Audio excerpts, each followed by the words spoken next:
दोस्तों, स्वागत है आपका किंजल लर्निंग के ऊपर फिर से एक बार। मैं महेंद्र चौधरी ज्योग्राफी की कुछ बेहतरीन क्वेश्चन और थ्योरी आपके साथ लेकर आने वाला हूं। यहाँ पर फिलहाल हम थ्योरी देखेंगे और थ्योरी में देखेंगे वायुदाब और पवनों की हम बात करेंगे। वायुदाब और पवनों को हम एक क्लास में खत्म करने वाले हैं और इसमें वही चीजें देखेंगे इंपॉर्टेंट, क्योंकि हमारा क्रैश कोर्स है, इसमें वो इंपॉर्टेंट चीजें देखेंगे जो 2021 वाली रीट में आने वाले हैं। तो चलिए चलते हैं। उससे पहले एक काम करेंगे आप लोग। किंजल लर्निंग जो टेलीग्राम चैनल है और जो फेसबुक अकाउंट है, जो इंस्टा अकाउंट है, उन सबको आप फॉलो जरूर करेंगे, क्योंकि आपको अपडेट यहाँ से मिलती रहेंगी। काफी स्टूडेंटों की शिकायत रहती है कि सर हमें नोटिफिकेशन नहीं मिलता, तो ये टेलीग्राम चैनल से आपको मिल पाएगा। ध्यान रखेंगे, किंजल लर्निंग टेलीग्राम चैनल की बात कर रहे हैं हम। देखिए, हमने सिलेबस की बात की थी। सिलेबस में हमने शुरुआत में देखा था, क्या देखा था सिलेबस के अंदर, कि यहाँ पर अगर हम सेकंड लेवल की बात करेंगे तो हम पृथ्वी एवं हमारा पर्यावरण देखा था हमने, कि इसमें लगभग कितने थे, 12 से 13 पॉइंट थे। भारत का भूगोल था और राजस्थान का भूगोल संसाधन। ये जो 3 चैप्टर हैं ये हम इसमें पढ़ने वाले हैं। और इनके जो मेन बिंदु है जो हमने कर लिया था, अक्षांश व देशांतर कर लिया हमने, पृथ्वी की गतियां कर ली, वायुदाब और पवने आज हम करने वाले हैं। इसके बाद चक्रवात प्रतिवर्त चक्रवात चलेंगे, सूर्य ग्रहण, चंद्र ग्रहण, पृथ्वी के जलवायु कटिबंध, जैव मंडल, पर्यावरणीय समस्या समाधान। ये लगभग काफी टॉपिक इसमें रीट लेवल फर्स्ट में भी मिलेंगे जो हम इसमें कवर करने वाले हैं। और ये रहा रीट लेवल फर्स्ट का। लेवल फर्स्ट में देखेंगे तो व्यवसाय के नाम से है, परिवहन संचार के नाम से है, सजीव जगत, जल, हमारी पृथ्वी और अंतरिक्ष, इनसे संबंधित जो भी प्रश्न बनेंगे हम ये भी इसके साथ साथ कवर करते जाएंगे। तो बने रहिए मेरे साथ। चलिए हम चलते हैं अपने मेन टॉपिक के ऊपर, जिसका नाम है वायुदाब एवं पवने। तो देखिए, वायुदाब और पवनों की हम बात करेंगे तो सबसे पहले पढ़ेंगे हम वायुदाब। हम जानते हैं कि जो हवा होती है उसका एक प्रेशर होता है हमारे ऊपर, बचपन से हम पढ़ते आ रहे हैं किताबों में। और पवने हैं, जब हवा चलती है, जब वायु प्रवाहित होती है तो वो पवनों का रूप ले लेती है। तो देखिए, यहाँ पर सबसे पहले हम पढ़ेंगे वायुदाब। अब वायुदाब पढ़ेंगे तो वायुदाब कितने तरीके से आएगा, किस तरीके से, पूरी पृथ्वी के बारे में हम पढ़ेंगे, किसी एक स्थान के बारे में नहीं पढ़ेंगे, पूरी पृथ्वी के बारे में। तो देखो, वायुदाब में यहाँ क्या कहा गया है कि वायुदाब हवाओं का दबाव है। हवाओं का दबाव क्या मतलब है, जो हवा होती है पृथ्वी के गुरुत्वाकर्षण बल के कारण। देखो यहाँ पर मेरे पीछे दिख रहा होगा ऊपर, ये जो पीछे जो आवरण दिख रहा है पृथ्वी के, ये हमारी पृथ्वी हो गई। ये जो आवरण है ये पृथ्वी के गुरुत्वाकर्षण बल के कारण ये जो हवा है पृथ्वी उसको अपनी ओर खींच के रखती है, इसीलिए पृथ्वी के ऊपर वायु का दबाव पड़ता है।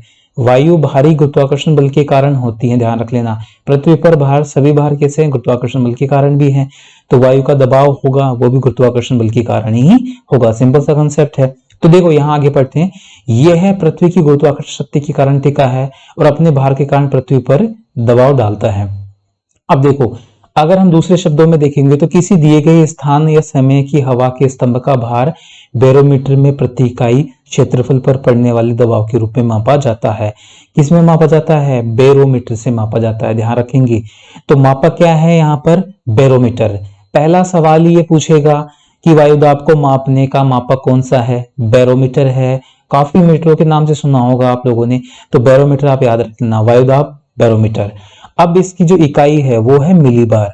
कौन सी है, मिलीबार। जो मापते हैं, जैसे हमने फ़ारेनहाइट मापते हैं या सेल्सियस मापते हैं तो एक पैरामीटर होता है, देखा होगा अपने कांच की नली टाइप का होता है, वैसे एक बैरोमीटर होता है।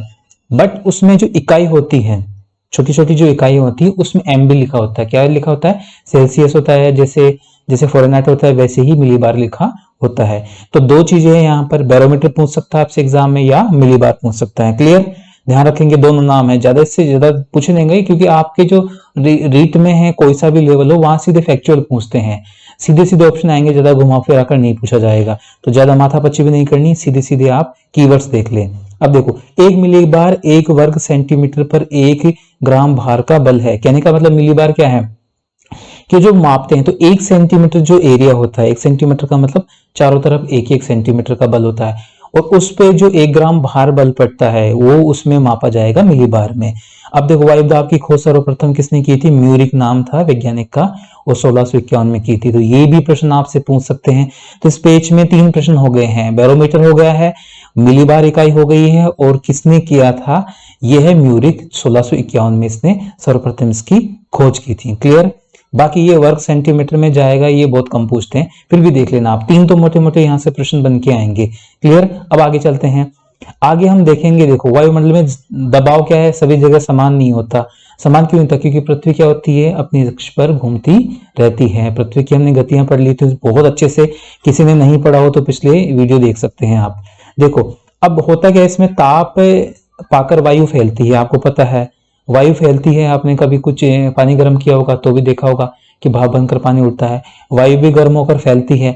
जब वायु गर्म होकर फैलती है तो इसके घनत्व में क्या आ जाती है, कमी आ जाती है। कमी तो आएगी। और वायुदाब क्या होता है, घटता है। इसका मतलब क्या है, तापमान और वायुदाब का विपरीत संबंध पाया जाता है, ध्यान रख लेना। अगर तापमान ज्यादा होगा तो वायुदाब कम हो जाएगा, अगर तापमान कम होगा तो वायुदाब ज्यादा होगा, ध्यान रख लेना। और इसमें दूसरा फैक्ट, गुरुत्वाकर्षण बल काम करता है। फिलहाल के लिए यहाँ पर आप क्या याद रखोगे, ताप और दाब में विपरीत संबंध होता है, एक ज्यादा होगा तो दूसरा अपने आप कम होगा। क्लियर। देखो गुरुत्वाकर्षण बल के कारण धरातल के निकट की वायु ऊपरी वायुमंडल की अपेक्षा अधिक सघन होती है, क्योंकि गुरुत्वाकर्षण बल होता है। अभी हमने देखा कि अगर हम पृथ्वी की बात करेंगे तो इसके जो पास वाला इलाका है पृथ्वी के, वहां पर क्या होगा, वायु सघन पाई जाएगी। और जैसे जैसे हम वायुमंडल पढ़ेंगे और ऊपरी लेयर में जलते जाएंगे, जितना ऊपर जाते जाएंगे वहां पर वायुमंडल की क्या सघनता कम होती जाएगी। देखो आगे, तो वायुदाब में होने वाला परिवर्तन मौसम को भी प्रभावित करता है, बिल्कुल करता है, मौसम को प्रभावित। देखा होगा हमने चक्रवात और प्रतिचक्रवात, ये सब वायुदाब के कारण होते हैं। तो जब चक्रवात और प्रतिचक्रवात पढ़ेंगे तो वायुदाब एक बार वहां पर भी क्लियर कर लेंगे। फिलहाल के लिए तो यहाँ पर इसी पेज में यही समझ में आ रहा है कि वायुदाब और ताप और दाब में विपरीत अंतर होता है। बाकी 2 क्वेश्चन अभी हमने उसमें से देख लिए थे। देखेंगे आगे। देखो मौसम के पूर्वानुमान के लिए वायुदाब का विशिष्ट महत्व है। देखा होगा आपने, अचानक से वायुदाब गिर जाता है तो तेज तूफान आने की आशंका होती है। हमने काफी किताबों में पढ़ रखा है ये। अभी हमने ये पढ़ ही लिया था, इस इकाई क्या है, मिलीबार या किलो पास्कल भी होता है, जिसे बैरोमीटर से मापा जाता है। देखो 2 तरीके से है, किलो पास्कल और मिलीबार, ध्यान रखेंगे। अब इनमें कितना किलो पास्कल होता है, कितनी मिलीबार होती है समुद्र तल पर, ये आप पिछले एग्जाम्स में काफी आ चुके हैं। तो हम जो नेक्स्ट क्लास में देखेंगे, क्वेश्चंस देखेंगे, उसमें ये चीजें कवर करेंगे सारे क्वेश्चंस। फिलहाल के लिए यहाँ पर थ्योरी है, सिर्फ समझाने के लिए है। देखो 1 मिलीबार का अर्थ क्या है, 1 वर्ग सेंटीमीटर पे 1 ग्राम भार का बल। अभी हमने पीछे अभी पेज में पढ़ लिया था ये। अब देखो आगे क्या पढ़ेंगे, अब तापमान, जलवायु, समुद्र तल से ऊंचाई आदि वायुदाब को प्रभावित करने वाले कारक है। कौन से हो गए हैं, 3 चीजें हो गई हैं। क्या है, तापमान है जो अभी हमने बात की, जलवाष्प है, और समुद्र से तल से ऊंचाई की हम बात की। ऊंचाई की हमने बात कर ली कि जैसे जैसे हम ऊंचाई पे जाते जाएंगे वहां पर तापमान, इसमें दाब कम होता जाएगा। और जलवाष्प की भी हम बात की, जहां जलवाष्प ज्यादा होती हैं वहां पर वायु का दबाव ज्यादा होता है। जलवाष्प कम होगी मतलब ताप और दाब से जैसे ही जलवाष्प और ताप का भी विपरीत संबंध होता है। जहाँ तापमान होगा जलवाष्प क्या होगी, हल्की होगी, तो दाब भी हल्का होगा। तो 3 चीजें हैं। अब यहां से प्रश्न क्या बनेगा, देखो मिलीबार किलो पास्कल तो हमने देख लिया। दूसरा प्रश्न क्या बनेगा कि कौन कौन से कारक प्रभावित करते हैं वायुदाब को, तापमान, जलवाष्प और समुद्र तल से ऊंचाई। 3 चीजें याद रखना। अगर वो आपसे प्रश्न पूछेगा तो तीनों ऑप्शन में ये देगा, एक अलग ऑप्शन देगा, तो तीनों के तीनों अच्छे से देख लेना, आपके इससे अलावा प्रश्न नहीं बनेगा। नेक्स्ट चलते हैं। तो देखो वायुमंडलीय दाब का वितरण पढ़ेंगे हम। क्या पढ़ेंगे हम आगे, वितरण पढ़ेंगे। वितरण यहाँ पर 2 तरीके से होता है वितरण। एक तो क्षैतिज वितरण होता है, क्षैतिज का मतलब फ्लैट, सभी जगह देखेंगे यहाँ कौन सा है, यहाँ कौन सा है और यहाँ कितना है, हर एरिया में अलग अलग। एक होता है लंबवत, यहाँ पर कितना है, इससे ऊपर कितना है, इससे ऊपर कितना है। दोनों तरीके से हम पढ़ेंगे। तो सबसे पहले पढ़ेंगे हम ऊर्ध्वाधर या लंबवत वितरण, मतलब ऊंचाई पर जाने पर तापमान का क्या होगा, दाब का क्या होगा, घटेगा या बढ़ेगा, हम इसमें देखेंगे। तो पहले सिंपल से कंसेप्ट हमने पढ़ लिया है, ऊंचाई पर जाने पर दाब हमेशा कम होता है। ध्यान रखेंगे, कभी कभी सीधा प्रश्न भी पूछ लेता है। क्या पूछता है कि ऊंचाई पर दाब जाने पर दाब होता है, घटता है, बढ़ता है, बराबर रहता है या घटता बढ़ता है, दोनों है, ऐसा कभी भी पूछ सकता है। तो ध्यान रखेंगे हमेशा क्या है, घटता ही है, ध्यान रख लेना, दाब घटता है। और अगर ऐसा एक प्रश्न और आता है कि पृथ्वी के अगर अंदर जाएंगे हम, धरातल से आसमान में जा रहे हैं लेकिन धरातल से अगर अंदर जाएंगे खोद कर, तो ध्यान रखेंगे वहां दाब बढ़ता जाएगा। तो दोनों कंसेप्ट बहुत अलग हैं, लेकिन कभी कभी ऐसे सवाल पूछ सकते हैं। तो हम जब अगर अंतरिक्ष की तरफ जाएंगे तो दाब घटेगा और पृथ्वी के अंदर जाएंगे तो दाब बढ़ेगा। क्लियर। देखो यहां पढ़ते हैं हम।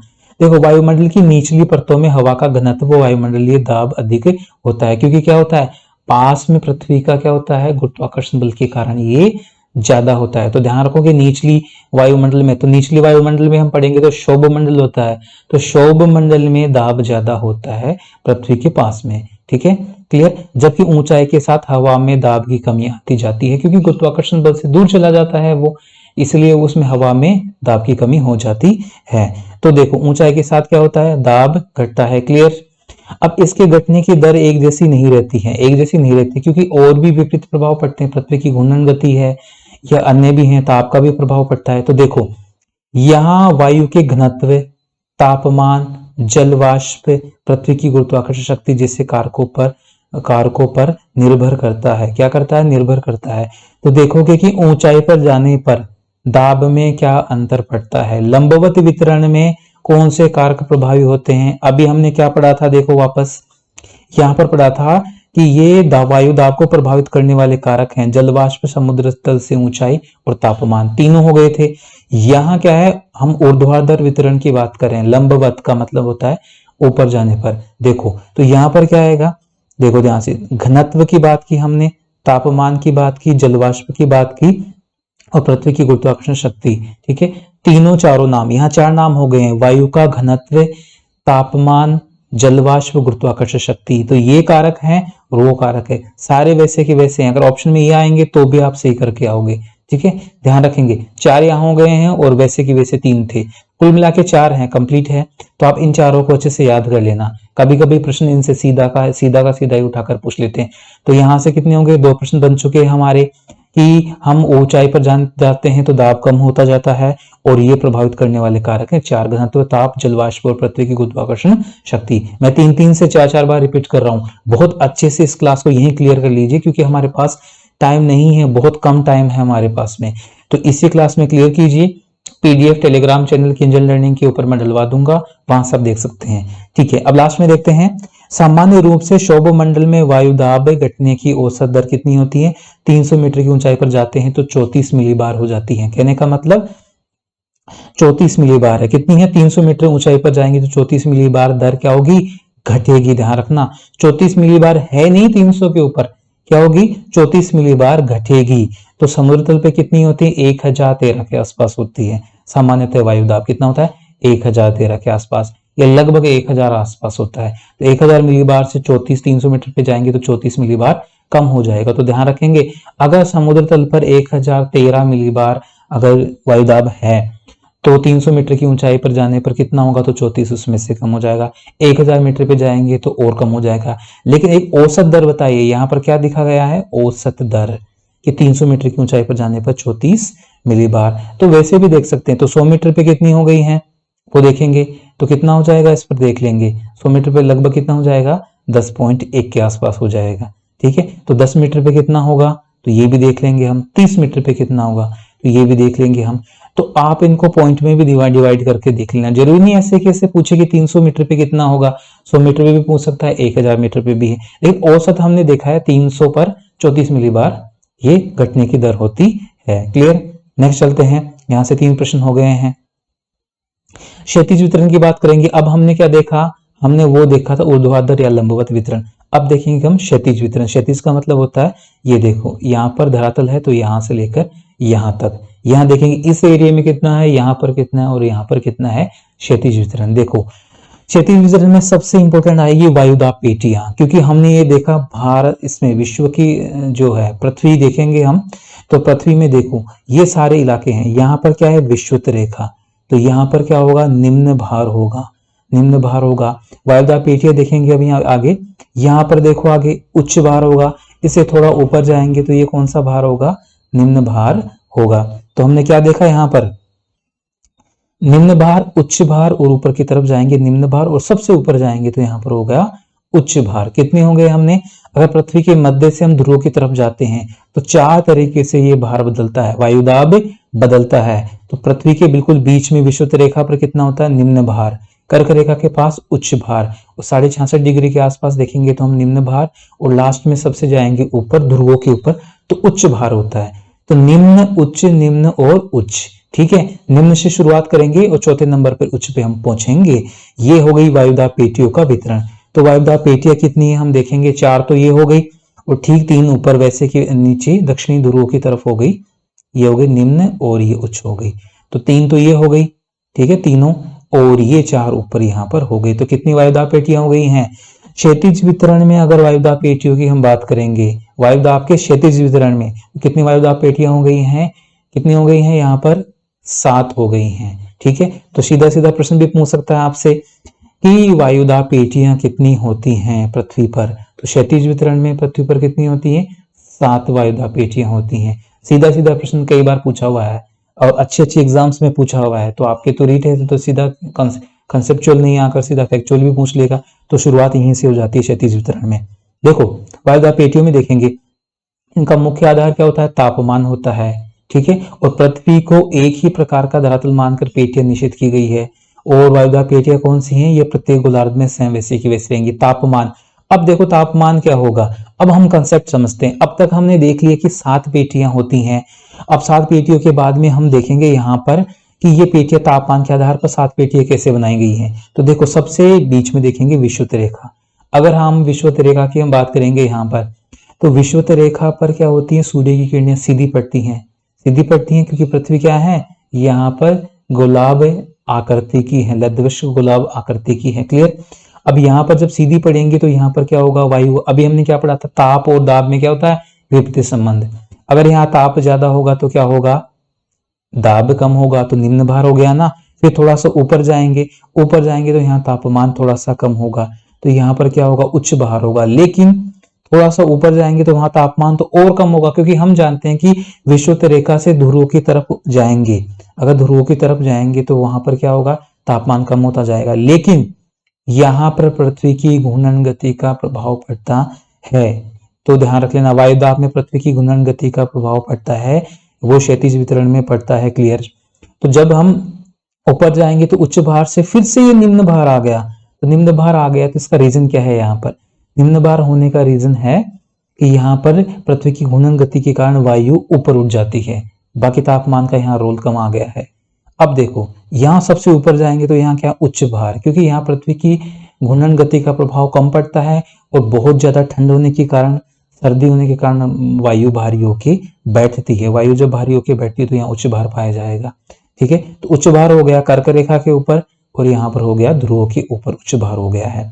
बाकी विषुवत रेखा पर गर्मी की वजह से, और देखो ध्यान रख लेना, एक चीज बहुत ध्यान से क्लियर कर लेना, यहाँ एक एनालिसिस करने वाली बात है कि विषुवत रेखा पर सूर्य की किरणें ज्यादा पड़ती हैं, तो गर्मी की वजह से वायु हल्की होकर ऊपर चली जाती है, तो यहाँ वायुदाब निम्न पाया जाएगा, वायुदाब कम पाया जाएगा। और सीधे ध्रुवों की बात करेंगे सबसे ऊपर, तो यहाँ पर सूर्य की किरणें बहुत तिरछी पड़ती हैं, इसलिए वायु भार ज्यादा होता है यहाँ पर। क्लियर। तो ताप का यहाँ पर रोल हो गया। अब जो बीच की जो पेटियां हैं, निम्न भार और उच्च भार की हमने बात की, तो यहाँ तापमान का रोल बहुत कम होता है, पृथ्वी की घूर्णन गति का रोल ज्यादा होता है।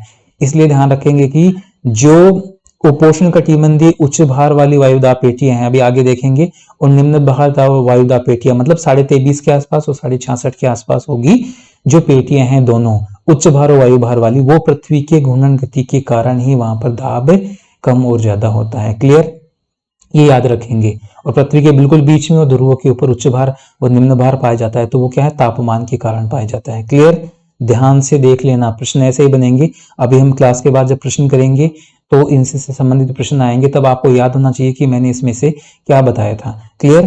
क्षैतिज वितरण हो गया, और हमने लंबवत वितरण भी देख लिया कि ऊंचाई पर जाने पर 300 मीटर पर 34 मिलीबार इसमें कम हो जाता है वायुदाब। क्लियर। और यहाँ पर हमने देख लिया कि 7 वायुदाब पेटियां होती हैं, और 7 वायुदाब पेटियों में से कितनी होती हैं, 7 वायुदाबों में उच्च भार की कितनी है और निम्न भार की कितनी है, ये भी आप अच्छे से देख लेना। पीडीएफ में देखना, मैं यहाँ नहीं बता रहा, एक बार थोड़ा सा दिमाग खुद भी लगाना आप।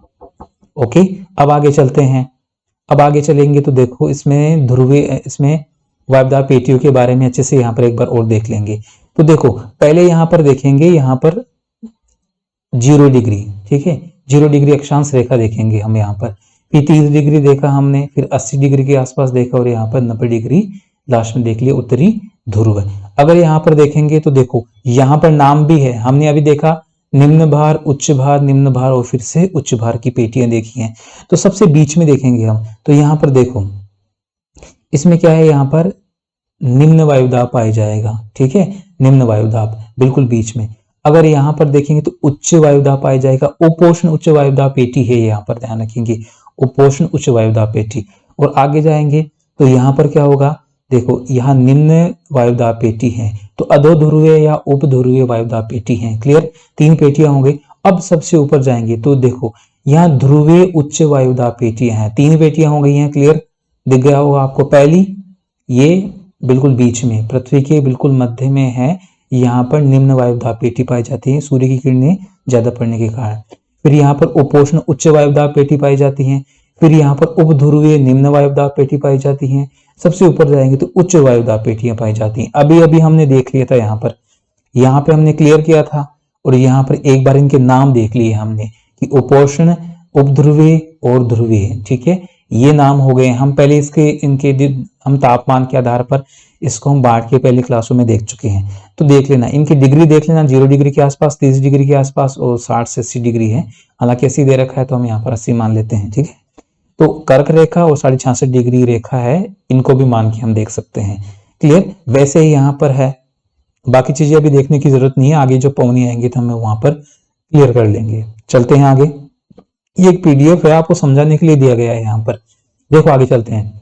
भूमध्य रेखीय निम्न वायुदाब पेटी है। अब पहले ही हम पढ़ेंगे भूमध्य रेखीय निम्न वायुदाब पेटी कौन सी पेटी है, अभी हमने देखी थी यहाँ पर भूमध्य रेखीय निम्न वायुदाब पेटी पृथ्वी के बीच में। अब देखो अगर हम यहाँ पर बात करेंगे तो पृथ्वी के बीच में ये है भूमध्य रेखी, ये है भूमध्य रेखा, 0 डिग्री अक्षांश रेखा। यहाँ पर इस रेखा से 5 डिग्री उत्तर में और 5 डिग्री दक्षिण अक्षांशों तक विस्तृत है। 2 लाइन खींच दिए मैंने, तो 5 डिग्री यहाँ से थोड़ा उत्तर में, 5 डिग्री यहाँ पर दक्षिण में। ये बीच वाला जो भाग है 10 डिग्री का, ठीक है, यहाँ पर निम्न वायुदाब पेटी पाई जाती हैं। अभी हमने क्या देखा था कि यहाँ पर क्या है, सूर्य की किरणें सीधी पड़ने के कारण क्या होता है, यहाँ पर वायु गर्म होकर ऊपर उठती है, इसलिए यहाँ पर वायु दाब कम होता है। सूर्य के ताप और दाब में विपरीत संबंध होता है, अभी हमने पढ़ा। क्लियर, ताप और दाब में विपरीत संबंध होता है, तो यहाँ पर ताप ज्यादा पड़ता है तो वायुदाब कम होगा। और एरिया कौन सा है, 5 डिग्री उत्तरी अक्षांश से 5 डिग्री दक्षिणी अक्षांश, दोनों है, ठीक है, दोनों की हमने यहाँ पर बात की है। पृथ्वी के बिल्कुल मध्य में भूमध्य रेखीय क्षेत्र हो गया। तो यहाँ से प्रश्न बनेगा पहला कि किस कारण से ये निम्न वायुदाब पेटी पाई जाती है भूमध्य रेखीय, क्योंकि यहाँ पर गर्मी पड़ती है, सूर्य की किरणें सीधी पड़ती हैं। दूसरा प्रश्न, इनका विस्तार, निम्न वायुदाब पेटी का भूमध्य रेखीय विस्तार कौन सा है, 5 डिग्री उत्तरी अक्षांश से 5 डिग्री दक्षिणी अक्षांश, मतलब बीच वाले उत्तर और दक्षिणी वाले अक्षांश हो गए। एक प्रश्न ऐसे भी घुमाकर पूछ सकता है कि कितने अक्षांशों के मध्य इसका विस्तार है, 10 डिग्री अक्षांशों के मध्य, 5 डिग्री अक्षांशों के मध्य, 20 डिग्री अक्षांशों के मध्य। तब आपको आंसर देना है 10 डिग्री अक्षांशों के मध्य है। और कहां से कहां तक है, तो 5 डिग्री उत्तर से दक्षिण के मध्य है। तो 5 दोनों हो गए, उत्तर और दक्षिणी तो मिलकर 10 हो गए हैं। बाकी 5 डिग्री दक्षिणी उत्तर पूछेंगे तो दोनों का नाम आए तो उत्तर दक्षिण, नहीं आए तो सिर्फ दक्षिण। 10 डिग्री अक्षांशों के मध्य, दोनों प्रश्न ऐसे बनते हैं। आगे चलते हैं। देखो यहाँ पर वर्ष भर सूर्य की किरणें सीधी पड़ती है, इसलिए देव क्या तापमान उच्च होता है, वायुदाब निम्न होता है। क्लियर, हमने देख लिया। अब देखो यहाँ पर क्या होता है, आगे पढ़ेंगे हम। यहाँ जलवाष्प अधिक होती है, क्योंकि यहाँ क्या है, समुद्री इलाके भी हैं। गर्मी पड़ने के कारण क्या होती है, भाप बन के ज्यादा बनती है, भाप ज्यादा बनेगी तो यहाँ पर घनत्व कम हो गया। इस पेटी में धरातलीय क्षैतिज पवनें नहीं चलती हैं। क्षैतिज पवनें मतलब ऐसी पवनें नहीं चलती, क्योंकि बहुत गर्मी होने के कारण क्या होती हैं, जैसे भाप ऊपर उठती है वैसे ही यहाँ पर क्या नाम है, पवनें ऊपर उठती हैं। बाकी ऐसे पवनें नहीं चलती है, वहां पर ऐसे चलती है, ऊपर की तरफ चलती है। सवनीय तरंगे भी कहते हैं इनको, क्या नाम कहते हैं, सवनीय तरंगे। देखो अधिक तापमान के कारण इसलिए इस कटिबंध को शांत सवनीय धाराओं का जन्म होता है। शांत का मतलब तेज हवा बहती है तभी तो तूफान आते हैं, लेकिन पवनें नहीं चलने के कारण ये क्या होती है, धीरे धीरे हवाएं ऊपर उठती है। हवाएं ऊपर उठती है तो क्या होती है, ये सवनीय तरंगों के रूप में ऊपर उठती है, इसलिए यहाँ पर चक्रवात वगैरह जैसी समस्याएं नहीं आती हैं। अब इस पेटी को क्या कहते हैं, डोल ड्रम भी कहते हैं। क्या कहते हैं, डोल ड्रम। तो ध्यान रखेंगे, यहाँ पर 3-4 प्रश्न बन गए हैं कि पेटी भूमध्य रेखीय निम्न वायुदाब पेटी किस कारण से बनती है, उच्च तापमान के कारण। विस्तार 5 डिग्री उत्तरी अक्षांशों से 5 डिग्री दक्षिणी अक्षांशों के मध्य, और विस्तार होगा तो 10 डिग्री अक्षांशों के मध्य इसका विस्तार है। वो तापमान, ये तापजन्य पेटी है, ये भी क्लियर हो चुका है, तापजन्य पेटी। और इसमें देखो पवनें नहीं चलती, संवहनीय तरंगे मतलब हवाएं ऊपर उठती हैं, हवाएं ऊपर उठती हैं तो इसलिए संवहनीय धाराओं का जन्म होता है, ये भी क्लियर हो गया। अब इसको डोलड्रम कहते हैं, तो डोलड्रम कैसे कहते हैं? कभी कभी हवा देखी होगी तुम लोगों ने कि जब हवा ऐसे घूम के, भाप कभी कभी देखा होगा, गृहिणियां हैं जो भी हैं, हाउसवाइफ हैं जो घर में खाना बनाती है, महिलाएं देखी होगी, जब पानी गर्म होता है, हमने बचपन में भी देखा होगा, जब पानी गर्म होता है तो भाप ऐसे घूमकर ऊपर उठती है, ठीक है।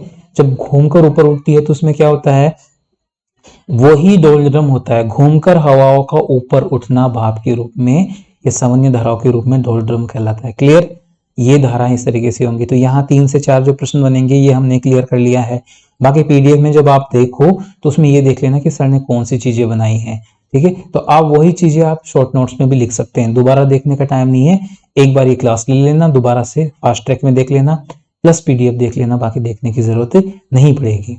आगे चलते हैं, उपोष्ण कटिबंधीय उच्च वायुदाब पेटी, ठीक है। तो अब इसमें क्या होगा, उच्च वायुदाब पेटी आ गई है। अभी हमने क्या देखा था पृथ्वी के बारे में कि ये पेटी कौन सी है, 0 डिग्री वाली निम्न वायुदाब पेटी। अब इसके ऊपर जाएंगे तो यहाँ 30 डिग्री के आसपास पहुंचेंगे, तो 30 डिग्री अक्षांशों के पास में पहुंचेंगे तो यहाँ पर उच्च वायुदाब पेटी पाई जाएंगी। उच्च वायुदाब का रीजन क्या है, यहाँ पर क्या है, सूर्य की किरणें तो तिरछी पड़ती हैं, प्लस जो हमने देखा पृथ्वी में जो संवहनीय तरंगे 0 डिग्री से उठकर गई थी वो 30 डिग्री अक्षांशों के ऊपर जाकर बैठती है, इसलिए वहां पर उच्च वायुदाब पेटी पड़ती है। क्योंकि अगर वायु ऊपर उठेगी कहीं ना कहीं इलाके से तो किसी दूसरे इलाके में जाकर बैठेगी तो सही ना, सिर्फ उठते थोड़ी रहेगी, इसलिए वो उठती है 0 डिग्री से ऊपर जाकर, क्या नाम है, वापस 30 डिग्री अक्षांशों के ऊपर जाकर बैठती है, इसलिए यहाँ पर उच्च वायुदाब पेटी जाती है। तो ये एक गतिजन्य पेटी है। देखो इसका विस्तार हमने देख लिया, 30 डिग्री अक्षांशों से 35 डिग्री अक्षांशों के तक होता है, मतलब 5 डिग्री अक्षांशों के आसपास होती है। यहाँ पर वर्ष भर उच्च तापमान पाया जाता है, उच्च वायुदाब पाया जाता है और मेघ रहित आकाश पाया जाता है। मतलब तापमान तो उच्च पाया जाता है, लेकिन ध्यान रखेंगे 0 डिग्री अक्षांश से थोड़ा सा कम तापमान है, ठीक है। वहां तापमान हाँ ज्यादा है, जैसे मान लो कि यहाँ पर मेघ रहित आकाश है तो तापमान ज्यादा हो सकता है। कैसे हो सकता है? क्योंकि वहां पर जो भाप बन के उठती है तो वहां पर 0 डिग्री अक्षांशों के आसपास वर्षा ज्यादा होती है, तो वहां तापमान थोड़ा सा कम हो जाता है, थोड़ा ज्यादा होता है फिर वर्षा के कारण कम हो जाता है। लेकिन यहाँ पर क्या होता है, यहाँ तापमान ज्यादा होता है क्योंकि धरातल है यहाँ पर। अगर उत्तरी गोलार्ध की बात करेंगे तो धरातल ज्यादा होने के कारण यहाँ तापमान ज्यादा होता है। हालांकि यहाँ से क्वेश्चन कम आएगा, सिर्फ पेटी का पूछेगा नाम कि उपोष्ण उच्च वायुदाब पेटी का विस्तार कहाँ पर है, तो 30 से 35 अक्षांशों के बीच में। कारण क्या है यहाँ पर? कारण यह है यहाँ पर पृथ्वी की घूर्णन गति है। क्लियर?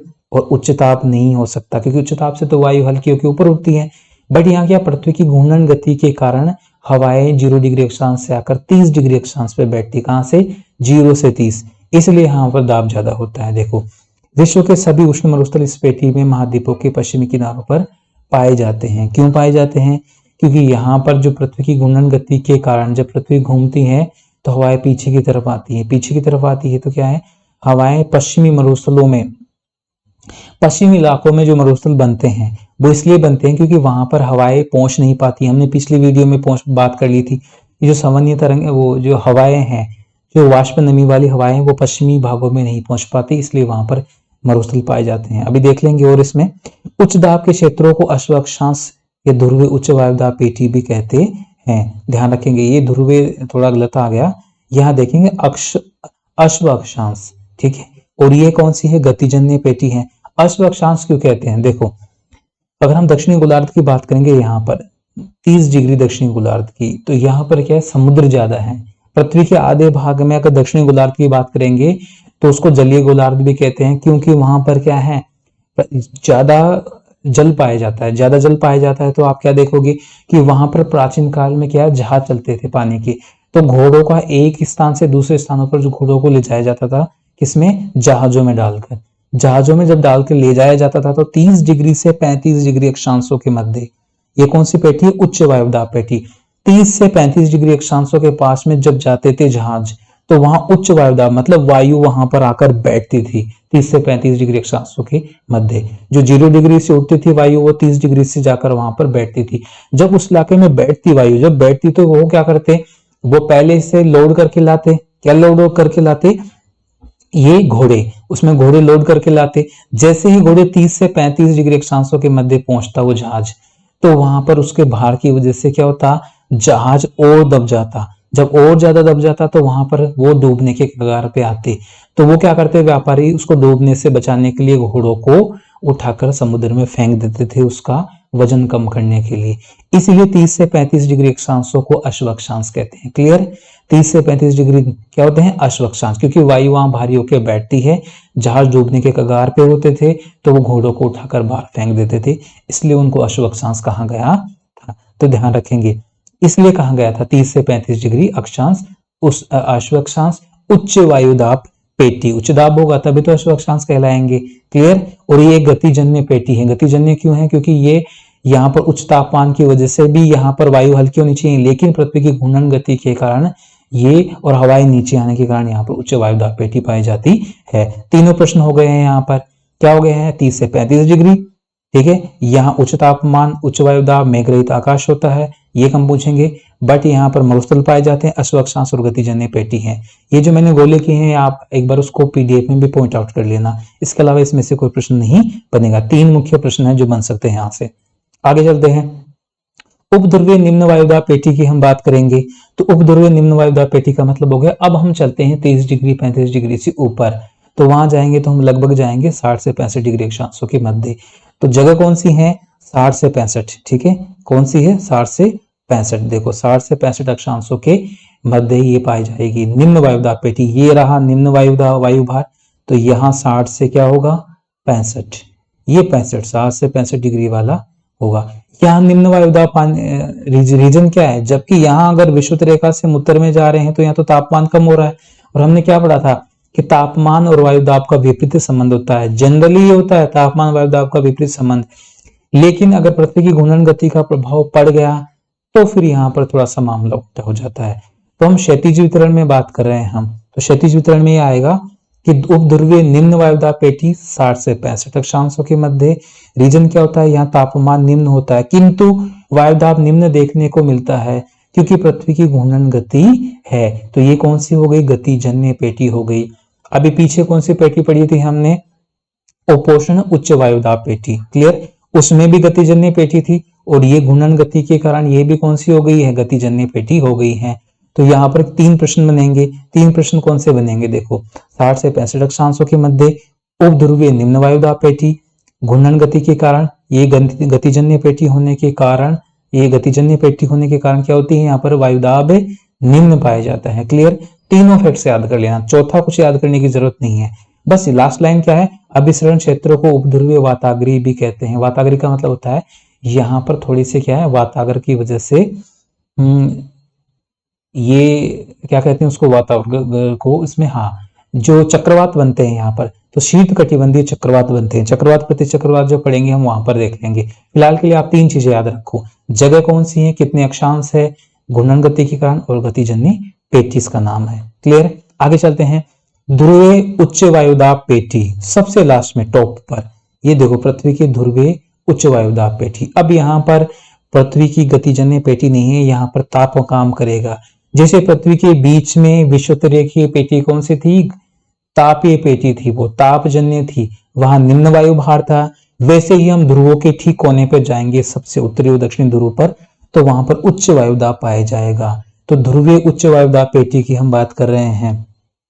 तो निकट तापमान के कारण सदैव उच्च दाब रहता है, निम्न तापमान के कारण उच्च दाब होता है।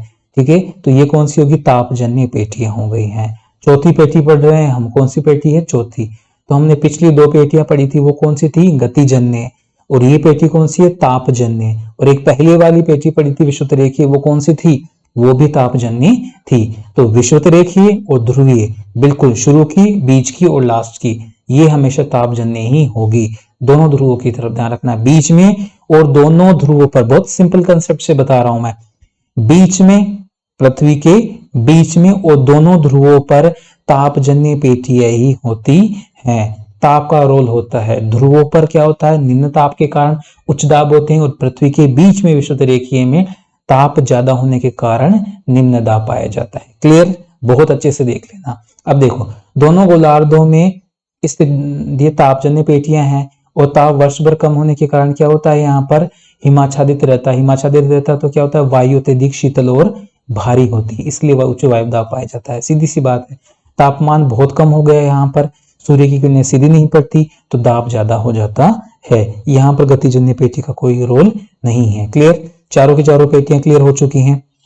अब आगे चलते हैं। अब देखो, वायुदाब पेटियों का ऋतुवत परिवर्तन भी होता है। क्या होता है, ऋतुवत परिवर्तन। तो ऋतुवत परिवर्तन देखेंगे हम यहाँ पर। तो देखो, सूर्य के दक्षिणायन और उत्तरायण होने की स्थिति, यहाँ पहली लाइन देखो, सूर्य के उत्तरायण और दक्षिणायन। अगर हम इस ग्लोब की बात करेंगे, ये ग्लोब दिख रहा है, सूर्य की किरणें हमने देखा था गति, जब पृथ्वी की गतियां पड़ी थी तो हम जानते हैं कि एक बार सूर्य की किरणें कहां पड़ती हैं, एक बार सूर्य की किरणें कर्क रेखा पर सीधी पड़ती है, एक बार यहाँ पर मकर रेखा पर सीधी पड़ती है। 23.5 डिग्री कर्क रेखा, 23.5 डिग्री मकर रेखा पर पड़ती है। जब ऐसे पड़ती हैं तो ये तापजन्य पेटियां हैं, ये आगे पीछे हो जाती हैं, इनमें 10 डिग्री का अंतर आ जाता है। क्योंकि सीधी सी बात है, तापजन्य पेटियों में सूर्य की बहुत बड़ी भूमिका होती है। जब सूर्य ही ऊपर नीचे होगा उसकी किरणें, तो पेटियां भी ऊपर नीचे होगी। सिंपल सा कंसेप्ट है। क्लियर, देखो, स्थल जल के स्वभाव में अंतर आदि कारकों के कारण वायुदाब में दैनिक व वार्षिक परिवर्तन होते रहते हैं। क्लियर, सिंपल सा कंसेप्ट यही है, सूर्य की किरणें ऊपर नीचे होती रहती हैं कर्क रेखा और मकर रेखा पर, तो तापजन्य पेटियां भी ऊपर नीचे होती रहती है और अन्य पेटियां भी उसी की तरह ऊपर नीचे हो जाती हैं। देखो, गर्मियों में जब सूर्य उत्तरी गोलार्ध में होता है तो पेटियां औसत स्थिति से उत्तर की ओर, सर्दियों में सूर्य दक्षिणी गोलार्ध में सीधा चमकता है तो पेटियां औसत स्थिति से दक्षिणी 5 डिग्री दक्षिण की ओर खिसक जाती है। कहने का मतलब 5-5 डिग्री ऊपर नीचे ये पेटियां खिसक जाती हैं। क्लियर, अभी हमने देखा था कि जो उष्णकटिबंधीय पेटी है, विषुवतरेखीय पेटी है, वो दोनों 5-5 डिग्री अक्षांशों के ऊपर होती हैं। वैसे अन्य पेटियां क्या होती हैं, 5-5 डिग्री ऊपर नीचे खिसक जाती हैं। जैसे देखा ना, 30 से 35 देखा, 60 से 65 देखा, तो 30 से 35 और 60 से जो 65 वाली हैं वो 5-5 डिग्री उसको आगे कर सकते हो। 30 से 35 की जगह 35 से 40 डिग्री हो जाएगी और 60 से 65 की जगह 65 से क्या हो जाएगी, 70 डिग्री। ये अक्षांशों के मध्य पेटियों का खिसका हो जाएगा, सूर्य के स्थिति बदलने के कारण होता है। देखो, इनकी आदर्श स्थिति केवल 21 मार्च और 23 सितंबर को ही होती है। हम पढ़ चुके हैं कि 21 मार्च और 23 सितंबर को क्या होता है, सूर्य की किरणें विषुवत रेखा पर पृथ्वी के बिल्कुल बीच में सीधी पड़ती हैं, इसलिए वायुदाब पेटियां ऊपर नीचे नहीं होती, क्योंकि सूर्य की किरणें क्या होती हैं, पृथ्वी के बीच में से ही सीधी पड़ती हैं। बीच में पड़ेगी तो वायुदाब पेटियां भी बराबर रहेंगी। ठीक है, देखो अब आगे पढ़ते हैं। वायुदाब पेटियों में खिसकाव के समय विषुवत रेखीय पेटी 5 डिग्री अक्षांश के स्थान पर 0 से 10 डिग्री अक्षांशों के मध्य ऋतुओं के अनुसार उत्तरी और दक्षिणी गोलार्ध में स्थित हो जाती है। 0 से 10 डिग्री कैसे हो गई बताओ, हमने देखा था कि 0 से 5 डिग्री उत्तर और 5 डिग्री दक्षिण हो गए। अब सूर्य की स्थिति उत्तर में हो गई तो जो नीचे वाला 5 डिग्री था वो 0 पे आ जाएगा और 0 से उत्तर में 10 डिग्री तक पहुंच जाएगा, रहेगा 10 डिग्री। ध्यान रखना, पेटियों का आकार 10 डिग्री रहेगा विषुवत रेखा के ऊपर, लेकिन क्या होगा, वहां पर वो पेटी 10 डिग्री ऊपर खिसक जाएगी। अभी हमने देखा था कि विषुवत रेखा पर डिग्री, कितने डिग्री का अंतर है, इसमें कितने डिग्री पर होगी वो पेटी, 10 डिग्री पर, बाकी सभी जगह 5 डिग्री ऊपर पेटियां हैं। क्लियर, तो यहाँ पे हमने पढ़ लिया। तो यहाँ पर ऋतुवत परिवर्तन के अनुसार क्या हो गया, पृथ्वी पर सूर्य की उत्तरायण उत्तर में जाने पर कर्क रेखा और दक्षिण में मकर रेखा पर जाने पर वायुदाब पेटियां खिसक जाती हैं। और कितनी खिसक जाती है, 5 डिग्री उत्तर दक्षिण खिसक जाती हैं। क्लियर, और खिसक की कितनी हो जाती है विषुवत रेखीय पेटी, 0 से 10 डिग्री या तो दक्षिणी अक्षांश या उत्तरी अक्षांश हो जाती है, दोनों। क्लियर, आगे चलते हैं। देखो अब पढ़ेंगे पौने, हमने पेटियां पढ़ ली हैं। क्लियर, अब इसको एक बार फिर से रिपीट कर लेंगे, ठीक है, जब लास्ट इसमें जब पूरा होगा एक बार पूरा रिपीट कर लेंगे। फिलहाल अब पढ़ेंगे पौने। वायुदाब खत्म हो गया है, वायुदाब के वितरण पढ़ लिए हैं, इसकी पेटियां पढ़ ली हैं, वायुदाब खत्म हो गया। इसके अलावा वायुदाब से कहीं से क्वेश्चन नहीं आएंगे, एक्स्ट्रा जो क्वेश्चन बनेंगे कहीं फैक्चुअल वो मैं क्वेश्चन मैं करवा दूंगा। वैसे इसमें थ्योरी में इससे ज्यादा वो कभी भी नहीं पूछेगा आपको रीट में। तो ऐसा नहीं कि खूब सारे सोर्स ले लिए आपने और लगा लगा के उनको दिन रात पढ़ रहे हो, ऐसा नहीं होता। फिक्स क्वेश्चन कहाँ से उठकर आते हैं, उनका पैटर्न होता है उनका। वो रीट, अगर आप रीट में आएंगे क्वेश्चन तो 6ठी से लेके 12वीं तक की बुक्स में से आएंगे, तो वहीं से लगभग सारे क्वेश्चन निकल के आ जाते हैं। बट वो क्या ज्यादा थ्योरी होती है और उसमें काम की चीजें कम लगती हैं आपको, तो वो आप बोरियत फील करते तो आप वो पढ़ते नहीं हो। देखो यहाँ पौने पढ़ेंगे, पवनों के प्रकार पढ़ेंगे। तो पहला ही प्रश्न आपसे पूछेगा कितने प्रकार की पवनें होती हैं। पहला स्थायी पवनें, दूसरी सामयिक पवने, तीसरी स्थानीय पवने। तो पवनों के 3 प्रकार माने गए हैं, स्थायी, सामयिक और स्थानीय। 3 प्रकार, सीधा भी पूछ लेगा 2, 3, 4, या फिर नाम पूछ लेगा, तीनों ये नाम दे देगा, अन्य कोई नाम दे देगा। अब देखो पहली पढ़ेंगे हम स्थायी पवने। अब स्थायी पवनों को कहेंगे तो इनको प्रचलित पवने भी कहते हैं और वैश्विक पवने भी कहते हैं। क्या कहते हैं? प्रचलित और वैश्विक। क्योंकि ये क्या कहते हैं? सनातनी पवने भी कहते हैं। ये हमेशा चलती है, पूरी पृथ्वी के ऊपर चलती हैं, इसलिए इसको क्या नाम है? वैश्विक पवने भी कहते हैं। अब ये भी 3 प्रकार की होती हैं, तो प्रश्न एक बार अंदर जाएगा तो पूछेगा स्थायी पवने कितने प्रकार की होती हैं। सीधा सीधा पूछ सकता है, आपके पास और दे देगा 1, 2, 3, 4 दे देगा। तो आपको लगेगा यार ये तो बहुत इजी पूछ लिया, कभी कभी हम गलत कर आते हैं। ठीक है, तो वायुदा पेटियों की तरह कहीं तुम लोग पर्वत पवनों में मत कराना ये सब। ठीक है, 3 नाम होते हैं, व्यापारिक, पछुआ पवन और ध्रुवीय पवन। ठीक है, ये 2 नाम हो गए हैं। ये कितनी हो गई है? 3 पवने हो गई हैं। व्यापारिक पवने, ठीक है, व्यापारी पवने भी पढ़ेंगे हम, पछुआ पवने भी हम पढ़ेंगे। यहीं से प्रश्न बन के आता है आपके, व्यापारिक पवने, पछुआ पवनों से प्रश्न आता है। इनके अन्य नाम भी पूछ लेते हैं और कहाँ कहाँ बहती है ये भी पूछ लेते हैं। आगे सामयिक पवनों में चलते हैं, तो सामयिक पवनों में आएगा तो मानसूनी पवने, स्थल और जल समीर पूछेगा, पर्वतीय या घाटी समीर में से पूछेगा। एक छोटा सा शॉर्ट वीडियो मैंने कल बनाया था, वो भी देख सकते हैं 4 मिनट में, कि यहाँ से कहाँ से प्रश्न उठकर आएगा। मानसूनी पवनों में भारत से संबंधित प्रश्न हमेशा आता है, तो यहाँ भारत से संबंधित ही प्रश्न आएगा। कब मानसून की स्थिति बनती है, किन क्षेत्रों में मानसूनी पवनें पहले चलती है, रीजन क्या है वो देखेंगे। स्थल और जल समीर में कब चलती है, दिन को चलती है या रात को चलती है, और किस रीजन से चलती है, 2 ही प्रश्न बनते हैं। घाटी और पर्वत समीर में भी यही बात है, कब चलती है और क्या रीजन है, बस ये 2 प्रश्न बनते हैं, तीसरा प्रश्न नहीं पूछेगा। अब बात करते हैं तीसरी, स्थानीय पवनों की। ये किसी स्थानीय विशेष पर चलती है, एक ही स्थान पर चलती है कि विशेष परिस्थितियों के कारण। तो ये होती हैं 2 प्रकार की, ठंडी और गर्म पवनें। तो स्थानीय पवनें भी कितनी हो गई? 2 प्रकार की हो गई है। स्थायी पवनें कितनी हो गई है? 3 प्रकार की। और स्थानीय पवनें कितनी हो गई है? 2 प्रकार की, ठंडी और गर्म। अब इसमें एक बहुत अच्छे से मैं आपको बता देता हूँ, काफी टीचर बहुत ज्यादा पढ़ा देते हैं, या फिर गाइडों में आपको बहुत ज्यादा मिलेंगी पवनें। यहाँ 5 से 6 ऐसी पवनें हैं जिनके ही नाम बार बार रिपीट होते हैं, गर्म हो चाहे ठंडी पवनें हो, वही आप नाम याद रखोगे। अभी हम आगे देखने वाले हैं इसको। चलिए शुरुआत करते हैं स्थायी पवनों की। देखो स्थायी पवनें, देखिए मैं थोड़ा स्पीड से ले रहा हूं, हमारे पास टाइम कम है, और आप अगर कमेंट बॉक्स में कोई भी क्वेरी है तो आप कमेंट बॉक्स में बता सकते हैं। स्थायी पवनें देखेंगे हम, तो स्थायी पवनों में हम देखेंगे सबसे पहले, देखो इनको प्रचलित पवने भी कहते हैं। पहला ही नाम है स्थायी पवनों का, दूसरा नाम क्या है? प्रचलित पवने। क्लियर?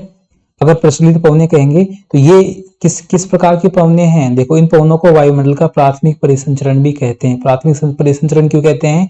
कि सबसे पहले इन्हीं पवनों का ये पवने बनती हैं। कौन सी? स्थायी पवने। इसके बाद में बाकी पवने बनती हैं। देखो इसलिए इनको आधारभूत पवने भी कहते हैं। तो सबसे पहले किन पवनों का निर्माण होता है? स्थायी पवनों का। क्लियर? हालांकि ये पूछेगा नहीं, सिर्फ नाम पूछेगा, प्रचलित पवने हैं। ये क्षैतिज रूप से प्रवाहित होती है। क्षैतिज रूप से मतलब ऐसे प्रवाहित होती है, ऐसे नहीं प्रवाहित होती है। अगर ऐसे प्रवाहित होती है तो वो सवनीय धाराएं कहलाती हैं, अगर ऐसे वो कहलाएंगी तो वो पवने कहते हैं। वायु जब क्षैतिज रूप से प्रवाहित होती है तो वो पवने कहलाती हैं। क्लियर? देखो स्थायी पवने पृथ्वी की घूर्णन गति के प्रभाव से विकसित हो जाती है। किस गति से? घूर्णन गति के कारण। ये लो मैंने गोला कर दिया है यहाँ पर। प्रचलित पवने या स्थायी पवने घूर्णन गति के कारण बनती है। किस कारण बनती है? घूर्णन गति के कारण। ध्यान रख लेना, सीधा ही प्रश्न पूछ लेगा तो यही आंसर इसका आएगा। ठीक है, इन पवनों का विकास अस्थायी वायुदाब पेटियों की उच्च वायुदाब से निम्न वायुदाब की दिशा में होता है। सीधी सी बात है, पवनें क्यों चलती हैं? पवनें दाब प्रवणता के कारण चलती हैं। दाब प्रवणता कैसे होती है? सिंपल सा कंसेप्ट है, यानी लिखा हुआ है, मैं बता देता हूँ। पवनें दाब प्रवणता के कारण, जिस एरिया में दाब ज्यादा होता है, किस एरिया में दाब कम होता है, तो वहां से पवन चलती है। उच्च दाब से निम्न वायुदाब की तरफ पवनें चलती हैं, क्योंकि दाब उच्च हो गया, ज्यादा है, तो कम की तरफ जाएगा, सीधी सी बात है। क्लियर? इस तरह की पवनें साल भर चलती है। साल भर चलती है तो क्या होगा? ये वार्षिक पवनें भी कह सकते हैं। हालांकि ऐसा पूछेगा नहीं, प्रचलित पवनें पूछ लेगा। क्लियर? इन पवनों में विश्व के बड़े क्षेत्र शामिल है, इसलिए इनको क्या कहते हैं? वैश्विक पवनें भी कहते हैं। महाद्वीपों के विस्तृत क्षेत्र, महासागरों पर भी पवन चलती हैं। ये पवन किसी स्थायी प्रवृत्ति की होती है। कौन सी है? स्थायी, इसलिए इनको प्रचलित कहते हैं। नाम ही उनका हो गया ना, स्थायी पवनें। तो देखो यहाँ पर 3 प्रश्न बनेंगे। प्रचलित पवनें हैं, घूर्णन गति के कारण बनती है। क्लियर? और दाब प्रवणता के कारण चलती है। उच्च दाब से निम्न वायु दाब की तरफ ये पवनें चलती हैं। विश्व के सबसे बड़े क्षेत्र पर ये चलती हैं, इसलिए इनको वैश्विक पवनें भी कहते हैं। क्लियर? बहुत अच्छे से सुन लेना अच्छे से, और चाहो तो हाथ लिखते भी जाना, ठीक है। और बातें कम करना, बहुत ज्यादा बातें करते हो आप लोग। कमेंट मैंने देखा है कई बार, आपके कमेंट्स देखते रहता हूं मैं, आप बातें काफी करते हो, तो थोड़ी सी बातें कम करो, टाइम कम है इसलिए। और बाकी अगर अच्छा सिलेक्शन हो गया तो फिर बातें करते रहना काफी, ठीक है। तो एक बार टॉपिक पे फोकस करें, उसके बाद आप कमेंट भी देख सकते हैं एक दूसरे के, ठीक है। आगे चलते हैं। देखो ये पवनों का दोबारा से, ये बार बार मैप, ये जो डायग्राम है बार बार क्यों लेके आ रहा हूं, इसमें आप देखेंगे कि ये जो पवनें हैं किस तरीके से चलती हैं। देखो ये है विषुवत रेखा, क्लियर दिख रही है आपको विषुवत रेखा।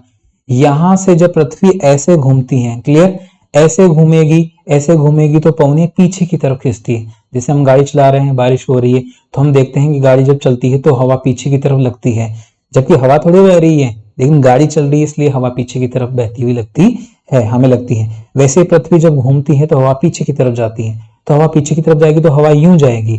तो देखो ये देखो यहाँ पर, अब ये जो 30 डिग्री है उत्तरी अक्षांश, 30 डिग्री दक्षिणी अक्षांश, अगर हम इनकी बात करेंगे तो यहाँ पर हवाएं, देखो ये व्यापारिक पवनें दिख गई हैं। कौन सी दिख गई हैं? व्यापारिक पवनें। तो सबसे पहले हम व्यापारिक पवनें पढ़ेंगे, क्लियर? कौन सी पढ़ेंगे? व्यापारिक पवनें। तो देखो व्यापारिक पवनें क्या कह रही हैं।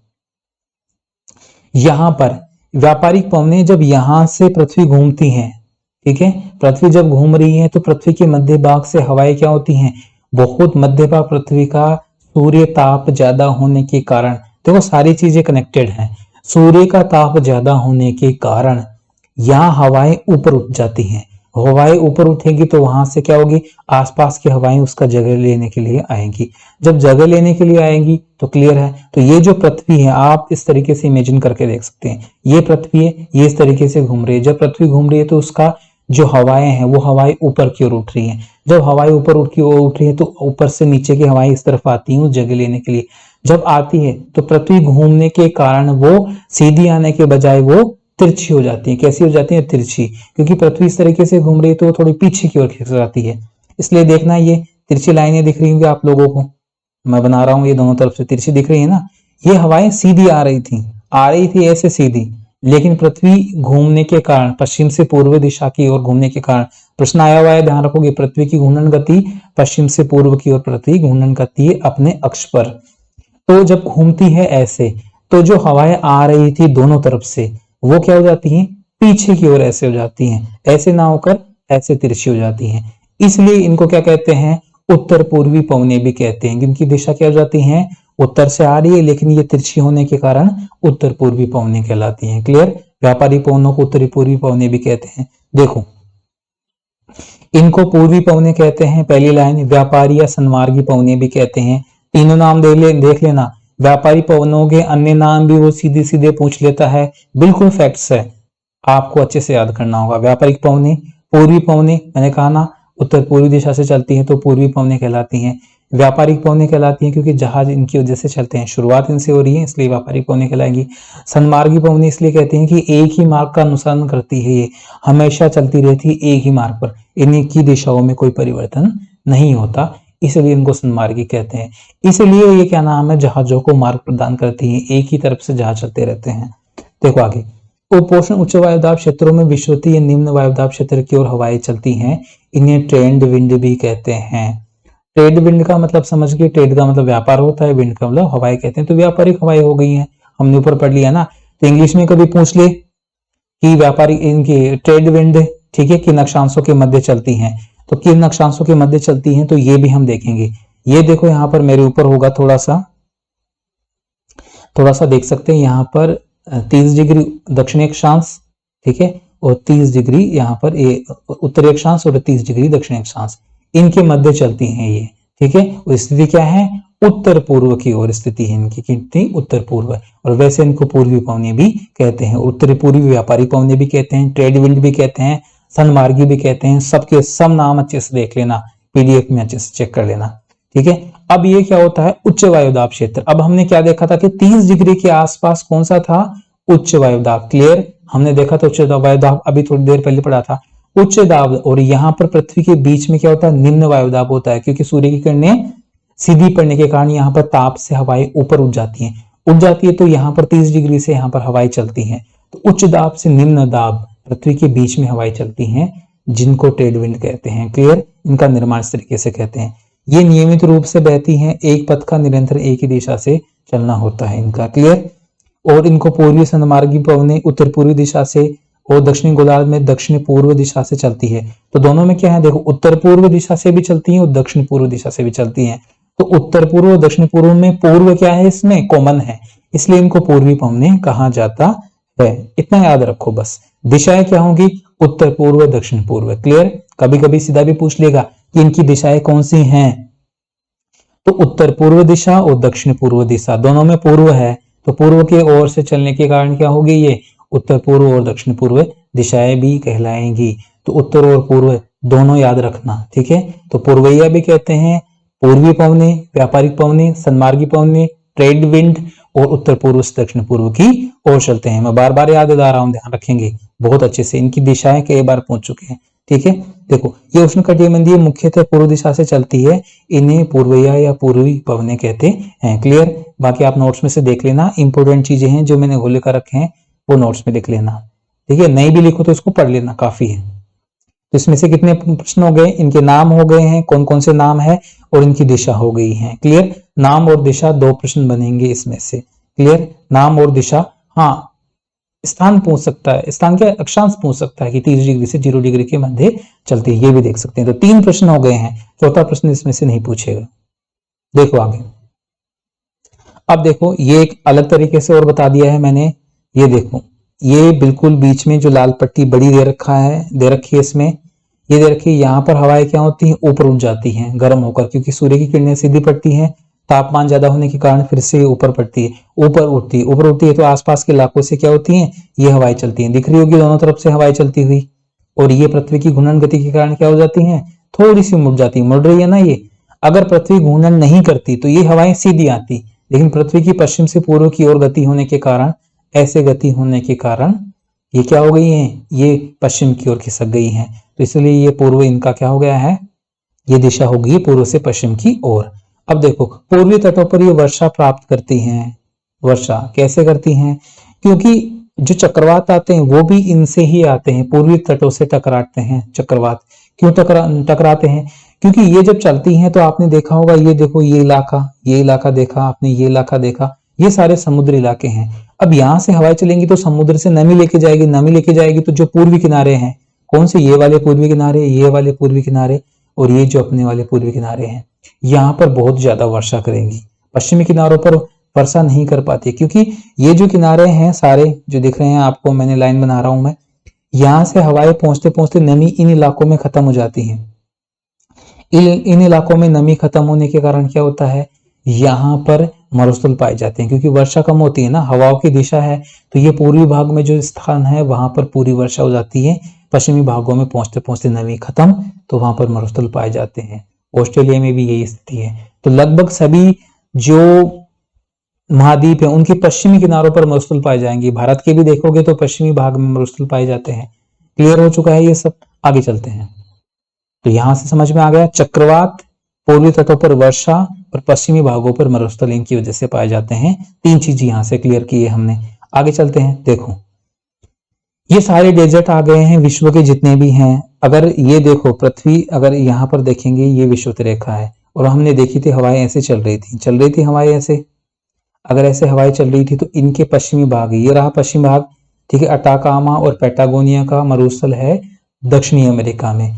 अगर यहाँ देखेंगे तो ग्रेट बेसिन है, यहाँ पर कैलिफोर्निया का मरुस्थल है, उत्तरी अमेरिका में है यहाँ पर। क्योंकि हवाएं जब यहाँ वर्षा होगी, यहाँ वर्षा होगी, यहाँ वर्षा होगी, यहाँ वर्षा होगी, और यहाँ पे भी होगी, लेकिन इसके पश्चिमी भागों में वर्षा कम होती है, इसलिए मरुस्थल पाए जाते हैं। क्लियर हो चुका है, समझ में आ गया होगा। ये सहारा मरुस्थल है अफ्रीका में, ये नामीब और ये कालाहारी मरुस्थल है। अच्छे से आप पीडीएफ में मरुस्थल भी देख लेना। विश्व के महाद्वीपों का टॉपिक है, वहां पर मरुस्थल कौन कौन से हैं ये जरूर आने के चांसेस है। पूछ लेता है, पिछली बार पूछा हुआ है, हालांकि कुछ स्टूडेंट बता रहे थे कि ये हट चुका है, फिर भी अगर पूछ लेगा तो आप यहां से क्लियर कर सकते हैं। तो एक बार आप इसको देख लेना। क्लियर है। बाकी ग्रेट विक्टोरिया जो है वो भी देख सकते हैं आप लोग, ये देखो अच्छे से, ग्रेट विक्टोरिया मरुस्थल है, अरेबियन मरुस्थल है, थार हो गया है, ठीक है, ये एक काराकोरम वाला है, ये गोबी मरुस्थल है, ये भी देख सकते हैं। सारे मरुस्थल मैंने यहाँ पर दे दिए हैं पीडीएफ में, आप चेक कर लेना। चलिए आगे चलते हैं। अब देखते हैं पछुआ पवनी बी, दूसरी पवनी आ गई पछुआ। अभी हमने ये व्यापारिक पवनी पढ़ी थी, हो चुकी है व्यापारिक पवनी पूरी क्लियर हो चुकी। अब हम पढ़ देंगे पछुआ पवनी। पछुआ का मतलब होता है पश्चिम दिशा से चलने वाली। तो ठीक देखो, ये यहाँ रही पछुआ पवनी, मिल गई, और ये दक्षिणी भाग में भी पछुआ पवनी है, दोनों गोलार्धों में चलेगी, उत्तरी और दक्षिणी गोलार्ध में। फिलहाल हम उत्तरी गोलार्ध में देखते हैं। तो पछुआ पवन ये रही। पछुआ पवन क्यों है? इनकी दिशा देखो पश्चिम की तरफ से चल रही है पश्चिम की तरफ से, पश्चिम की तरफ से। अब देखो यहाँ पर पढ़ते हैं हम, पछुआ पवने उपोष्ण उच्च वायुदाब पेटी से उपध्रुवीय निम्न वायुदाब पेटी की ओर चलती है। दिशा और वायुदाब पेटियां, अगर आपने वायुदाब पेटियां याद हैं तो ही आपको पछुआ पवने याद रहेंगी। अगर आपने वायुदाब पेटियां नहीं समझी हैं तो फिर आप इसको नहीं समझ पाओगे, क्योंकि दोनों कनेक्टेड हैं। तो आप ऐसा नहीं करेंगे कि उच्च वायुदाब और निम्न वायुदाब वाले क्षेत्र भूल जाओ और पवने पढ़ लोगे, तो नहीं आएगा, क्योंकि ये दोनों चीजें पूछ चुके हैं एग्जाम में कई बार कि पछुआ पवनों की दिशा क्या है। जैसे अपने व्यापारिक पवनों की दिशा देखी थी हमने, उत्तर पूर्व से दक्षिण पूर्व, वैसे ही पछुआ पवनों की दिशा होती है। तो बहुत अच्छे से इनकी दिशाएं दिमाग में घुमा लेना, ये डायग्राम अच्छे से दिमाग में सेट कर लेना। देखो कैसी होती है। उपोष्ण उच्च वायुदाब पेटी से निम्न वायुदाब पेटी, समझ में आ गया होगा। निम्न वायुदाब पेटी थी ये 60 से 65 के मध्य, और 30 से 35 के मध्य क्या थी, ये उच्च वायुदाब पेटी। तो 30 से 35 से 60 से 65 के बीच में ये चलती है। 30 से 35, 60 से 65, क्लियर, ओके। अब आगे चलते हैं। अब इनकी दिशा कैसी है? तो दिशा देखोगे तो यहाँ पर कैसी है, ऐसी है, पश्चिम से, ठीक है। अब दिशा है, थोड़ा सा अंतर आएगा, इसमें ध्यान रख लेना। थोड़ा सा अंतर कैसे आएगा? अगर उत्तरी गोलार्ध में देखेंगे तो इनकी दिशा पश्चिम से है, लेकिन पश्चिम से क्या होती है, थोड़ी तिरछी है। तो पश्चिम से तिरछी है तो क्या कहलाएगी, ये दक्षिण पश्चिम से उत्तर पूर्व की ओर चलती है। देखो यहाँ पढ़ेंगे हम, कोरिलिस बल के कारण ये पवनी उत्तरी गोलार्ध में अपनी दाईं ओर मुड़कर चलती है। यहाँ इनकी दिशा दक्षिण पश्चिम होती है। कहां से होती है? दक्षिण पश्चिम से उत्तर पूर्व है, ध्यान रख लेना। उत्तरी गोलार्ध में दक्षिण पश्चिम से चलती हैं, दक्षिण पश्चिम से चलेंगी। अगर मेरा हाथ ठीक कर रहा हूं मैं वीडियो में तो ये ऐसे चलेंगी, क्लियर, ये ऐसे चलेंगे, क्लियर, ऐसे। तो दक्षिण पश्चिम से उत्तर पूर्व की ओर चलती हैं, बिल्कुल ध्यान रख लेना अच्छे से। पछुआ पवने उत्तरी गोलार्ध ध्यान रख लेना, बाकी दक्षिणी गोलार्ध में उसका ठीक उल्टा हो जाएगा। यहाँ कोरिलिस बल क्या है? कोरिलिस बल समझेंगे। जब पृथ्वी घूर्णन करती है, घूर्णन करने के कारण, ठीक है, अब आप घूर्णन करने के कारण हवाएं तो क्या हुई थी, वो ऐसे पीछे की ओर खिसकी थी, लेकिन यहाँ पर एक दूसरा बल काम करता है जिसको कोरिलिस बल कहते हैं। इसलिए ये व्यापारिक पवनों की उल्टी दिशा में बहती हैं, ध्यान रखेंगे। व्यापारिक पवनें कहाँ थी, जिनको पूर्वया कह रहे थे, और ये क्या है, ये पछुआ है, मतलब पश्चिम की ओर बह रही है। तो पृथ्वी तो इस तरीके से घूम रही है, फिर ये पृथ्वी जिस तरीके से घूम रही है तो ये पवनें भी उस तरीके से क्यों घूम रही है उसके साथ साथ? इसका रीजन किसी वैज्ञानिक ने दिया था, कोरिलिस महोदय ने दिया था कि कोरिलिस बल के कारण ऐसा होता है। बाकी अभी भी इस पे रिसर्च चल रहा है, क्योंकि हम कहाँ कंफ्यूज हो जाते हैं कि पृथ्वी इस तरीके से घूम रही है तो पवनें पीछे की ओर होनी चाहिए, जैसे अभी हमने विषुवत रेखा पर देखा, बट उत्तर में ये वैसे ही घूम रही है पृथ्वी की तरफ से। तो ये क्या है, उन्होंने एक नाम दे दिया, कोरिलिस बल के कारण होता है। तो रिटर हटाया नाम है, अब तक यही रिसर्च हुआ है, तो आप भी ध्यान रखेंगे कोरिलिस बल के कारण ये, ठीक है। अपनी दिशा से कहाँ मुड़ जाती है, दाईं ओर मुड़ जाती है। किसमें? दाईं ओर। अब कहां से चल रही थी ये चल ऐसे रही थी और घूम गई इस तरीके से, ठीक है, तो दाईं ओर। अब आगे देखेंगे, हालांकि ये दायां बायां इसमें नहीं पूछेगा, व्यापारिक पवनों में पूछ लेता है, तो व्यापारिक पवनों में थोड़ा सा देख लेना।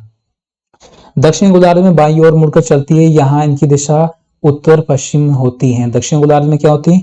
उत्तर पश्चिम, ठीक है, और वहां पर कौन सी थी? दक्षिण पश्चिम। दोनों में कॉमन क्या है? पश्चिम कॉमन है, इसलिए इनको पछुआ पवने कहते हैं। पश्चिमी पवने या पछुआ पवने कहते हैं। उत्तर पश्चिम, दक्षिण पश्चिम, दोनों ध्यान रखेंगे। कौन सी होती है? उत्तर पश्चिम और दक्षिण पश्चिम। अब हम देखेंगे ये जो गोलार्ध है इसमें हवाएं ऐसे चल रही हैं, यहाँ तो क्या है, उत्तर पश्चिम से चल रही हैं, और यहाँ पर क्या हो रही है, दक्षिण पश्चिम से चल रही है। तो दोनों इस तरीके से चल रही हैं, तो आप दोनों को देख लेना अच्छे से, इसको डायग्राम को चेक कर लेना, इसमें समझ में आ जाएगा आपको।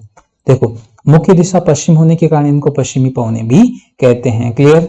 इनके डायग्राम चेक कर लेना और इनकी दिशा देख लेना और इसको पढ़ लेना, समझ में आ जाएगा। देखो अब एक इंपॉर्टेंट चीज है, दक्षिणी गोलार्ध में महासागरीय विस्तार अधिक होने के कारण इन पवनों की गति बहुत अधिक होती है। क्या होती है? बहुत अधिक। देखो पवनें चलती हैं तो पवनों को अगर रोकने के लिए बीच में पहाड़ है तो पवनें रुक जाती हैं, उससे आगे कम हवा चलती है, और ज्यादा पहाड़ होगे तो वहां पर रुक जाएंगे, हवाएं तेज गति से नहीं चल पाएंगी। लेकिन अगर हवाओं को एक फ्लैट इलाका मिल गया, समुद्र वाले इलाके मिल गए जहां हजारों किलोमीटर तक कोई भी बीच में अवरोध नहीं होता, तो तेज से तेज गति पर चलती रहती है। कब कितनी? तेज से तेज। अगर हम बात करेंगे दक्षिणी अक्षांशों की, किसकी बात करेंगे? दक्षिणी अक्षांशों की बात करेंगे, तो वहां पर क्या होता है कि ये 30-40 डिग्री के आसपास से शुरू होती है, 40 डिग्री के आसपास, और 40 से 60-65 तक चलती है। हमने ये देख लिया 60-65 तक चल रही है। अब 30 से 60-65 के बीच में चल रही है तो इनके विभिन्न नाम है।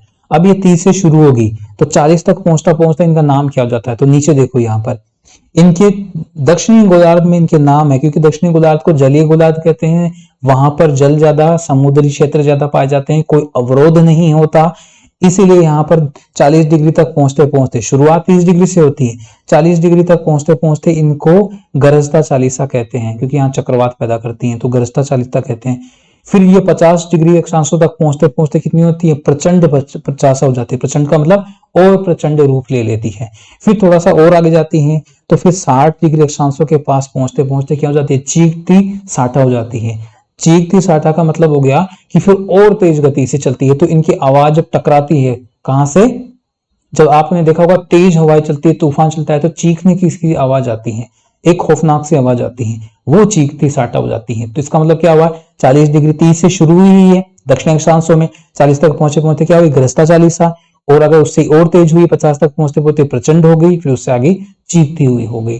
तो गरजता, प्रचंड और चीखता साटा तक 40, 50 और 60 हो गई।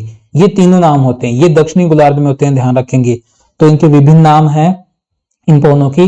पछुआ पवनों की 3 नाम हो गए दक्षिण गोलार्ध में, 40, 50 और 60 अक्षांशों के ऊपर। क्लियर? इसमें देख लिया हमने कोरियलिस बल के कारण क्या हो रहा है इसका, ठीक है। और उत्तर पश्चिमी दिशा और दक्षिण पश्चिमी दिशा से ये चलती हैं, और इनके विभिन्न नाम है, ये आप आराम से नोट्स में देख लेना। जिन्होंने पढ़ रखा है, आपको बहुत टाइम हो गया है पढ़ते हुए, तो आपको ये चीजें वहां पर क्लियर हो गई होगी, और नहीं हुई है तो आज क्लियर हो गई होगी। आगे चलते हैं। देखो अब ध्रुवीय पवनों की हम बात करेंगे, तो ध्रुवीय पवनों की बात करेंगे तो यहाँ से प्रश्न न के बराबर पूछता है, ठीक है। व्यापारिक पवनों और पछुआ पवनों से ही प्रश्न पूछते हैं, उनके विभिन्न नाम पूछ लेते हैं, कहां से कहां चलती है उनकी दिशा पूछ लेते हैं, और जैसे पछुआ पवनों के अन्य नाम थे वैसे उनके नाम भी पूछ लेते हैं। क्लियर? अब यहाँ ध्रुवीय पवनें देखेंगे, तीसरी प्रकार की पवनें। तो देखो ये सूखी और ठंडी होती हैं। जानते हैं सर्दियों में जितनी हवाएं चलती है वो शुष्क होती है, क्योंकि नमी नहीं होती, नमी क्या है ओस के रूप में जम जाती है।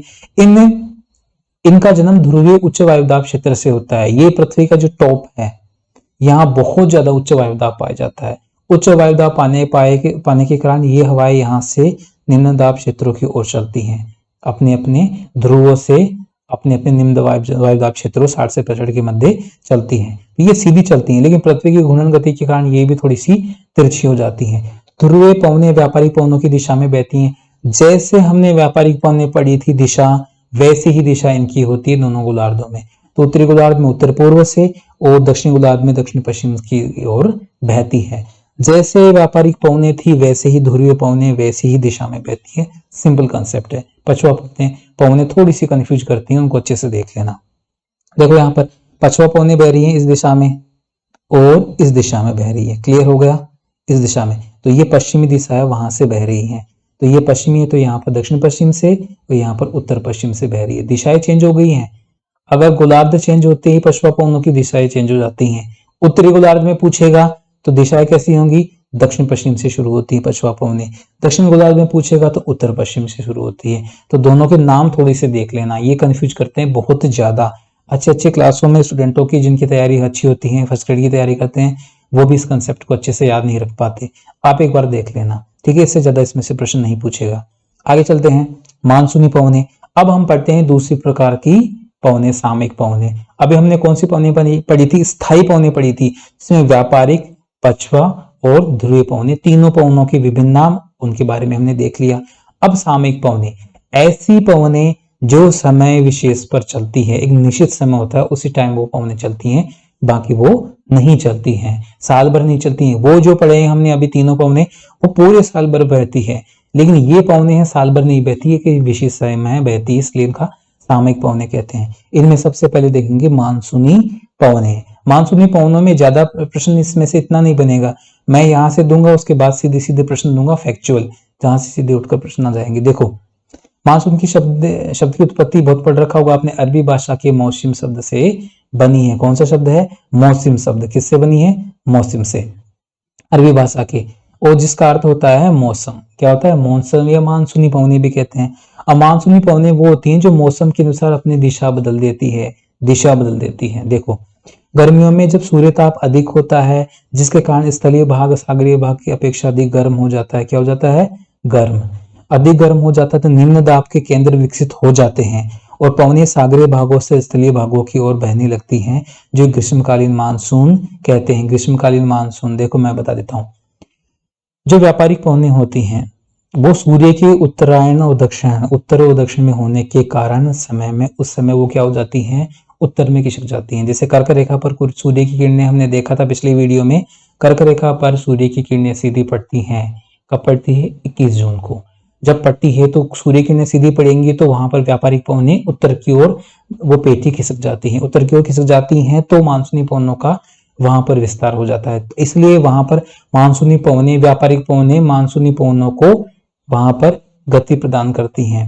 क्लियर हो गया है? इसलिए वहां पर ग्रीष्मकालीन मानसून की उत्पत्ति होती है। और ग्रीष्मकालीन मानसून सिर्फ एशिया के, दक्षिणी पूर्वी एशिया के भागों में ही चलता है और कहीं पे भी मानसूनी पवनें नहीं चलती। ध्यान रख लेना, एशिया महाद्वीप एकमात्र ऐसा महाद्वीप है जहां पर मानसूनी पवनें चलती हैं। क्लियर? अब देखो आगे चलते हैं। ये देखो यहाँ पर मानसूनी पवनें पढ़ेंगे हम, तो ये देखो यहाँ पर पहले पढ़ेंगे ग्रीष्मकालीन मानसून। पहली स्थिति देखेंगे हम ग्रीष्मकालीन मानसून की।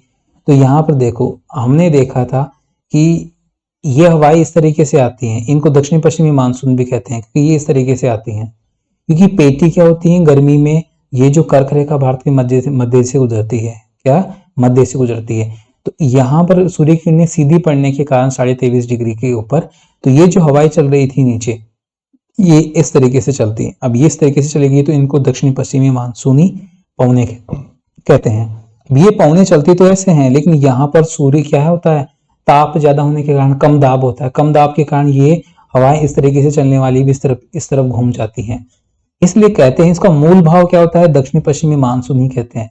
बस यहाँ पर थोड़ी सी बदलकर इस तरीके से चलती है। आपने कभी नोटिस किया होगा राजस्थान में, अगर आपने देखा हो तो हमेशा जब बादल उमड़ते हैं तो आपने देखा होगा उत्तर पूर्व दिशा से बादल बहुत ज्यादा उमड़ कर आते हैं और वर्षा होती है। क्यों? क्योंकि अगर अब राजस्थान में, अगर उत्तरी भाग में, अगर जयपुर के आसपास के इलाकों की बात करेंगे उत्तरी राजस्थान की, तो वहां उत्तरी भागों से उनको वर्षा आती हुई दिखाई देगी। और अगर दक्षिणी राजस्थान की बात करेंगे तो वहां पर पश्चिमी भाग की वर्षा ज्यादा आती है। क्लियर? तो यहाँ पर इनकी दिशा चेंज हो गई थोड़ी सी, बट दक्षिणी पश्चिमी मानसून ही इनको कहते हैं। ग्रीष्मकालीन मानसून को क्या कहते हैं? दक्षिणी पश्चिमी मानसून। और शीतकालीन मानसून, अगर शीतकालीन मानसून की बात करेंगे तो यहाँ पर क्या है, सूर्य की किरणें यहाँ पर कम पड़ती है, तो यहाँ कम पड़ती है तो क्या होगा? सर्दी होगा, तो दाब ज्यादा होगा। यहाँ पर दाब होने के कारण फिर हवाएं उल्टी चलती हैं, यहां से चलने लग जाती है। क्लियर? और इसके ऊपर पामीर का पठार है।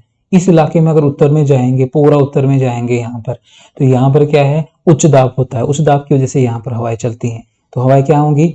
उत्तर पूर्वी से ये दक्षिण पश्चिम की ओर हवाएं चलेंगी, उल्टा चलती हैं, सर्दियों में विपरीत चलती हैं। ठीक है? यहाँ पर इस तरीके से चल रही थी और यहाँ पर उत्तर इसमें नीचे की तरफ चल रही है। तो शीतकालीन मानसून विपरीत होता है। ध्यान रखेंगे। शीतकालीन मानसून कब शुरू होता है? सितंबर के आसपास शुरू होता है। सितंबर, अक्टूबर और दिसंबर के आसपास यहाँ पर वर्षा होनी शुरू हो जाती है। क्लियर? और ग्रीष्मकालीन मानसून कब से शुरू हो जाता है? हम देखते तो मई के आसपास शुरू होता है, मई जून से, और ये अगस्त सितंबर तक चलता है, अगस्त तक चलता है। क्लियर? आगे चलते हैं। देखो अब जल समीर और स्थल समीर पढ़ेंगे। कौन सी पढ़ रहे हैं भाई? सामयिक पवनें पढ़ रहे हैं जो समय के अनुसार चलती हैं। अब जल समीर स्थल समीर को ध्यान से सुन लेना, ये दिन में और रात में चलती हैं। अगर हम देखेंगे सिंपल कंसेप्ट, यहां देखो ये पहला वाला देखेंगे हम रात में। ठीक है? सीन देखोगे यहां पर स्थल समीर दिख रहा होगा आपको। स्थल समीर जब रात के समय, ठीक है, रात के समय क्या होती हैं? हवाएं ठंडी होकर बैठती हैं। एक बार यहां पर भी देखेंगे, पहले समुद्र समीर पढ़ लेते हैं, ठीक रहेगा, आपको दिन वाला समझ में आ जाएगा। दिन के समय हम जानते हैं कि ये कंसेप्ट ध्यान रख लेना। हम जानते हैं कि तापमान अगर धरातल होता है वो पानी की अपेक्षा, पानी क्या होता है, देर से गर्म होता है और देर से ठंडा होता है, और स्थलभाग जल्दी गर्म होता है और जल्दी ठंडा हो जाता है। अब दिन की बात की तो हमने क्या हुआ, ये रहा स्थलभाग, दिख रहा होगा स्थलभाग, ठीक है। अगर ये स्थलभाग हम देखेंगे तो इस स्थलभाग में ये दिन में तापमान ज्यादा होने के कारण यहाँ पर वायु गर्म होकर ऊपर उठ जाती है, और यहाँ समुद्र में क्या होता है, तापमान कम होता है। तो तापमान कम होता है तो यहाँ से क्या होती है, हवाई स्थलभाग से जलभाग की ओर चलती हैं। क्लियर, कहाँ चलेगी, सॉरी, जलभाग से स्थलभाग की ओर चलेंगी। जलभाग से क्यों चलेगी, क्योंकि यहाँ पर समुद्र की तरफ क्या होगा, उच्च वायुदाब होगा, तो उच्च वायुदाब से इस तरफ से चलेगी। ठीक है, मैं एरो ठीक कर देता हूं, ये रहा, ठीक है, इस तरफ से चलेंगी। तो समुद्र से स्थल की ओर हवाएं चलती हैं दिन में, उसको समुद्र समीर कहते हैं। जहां से हवाएं चलेंगी उसी का नाम होगा। अगर समुद्र समीर है, जलीय पवन है, जल समीर है, तो उसका मतलब होता है वो समुद्र से या जल क्षेत्रों से चलती हैं।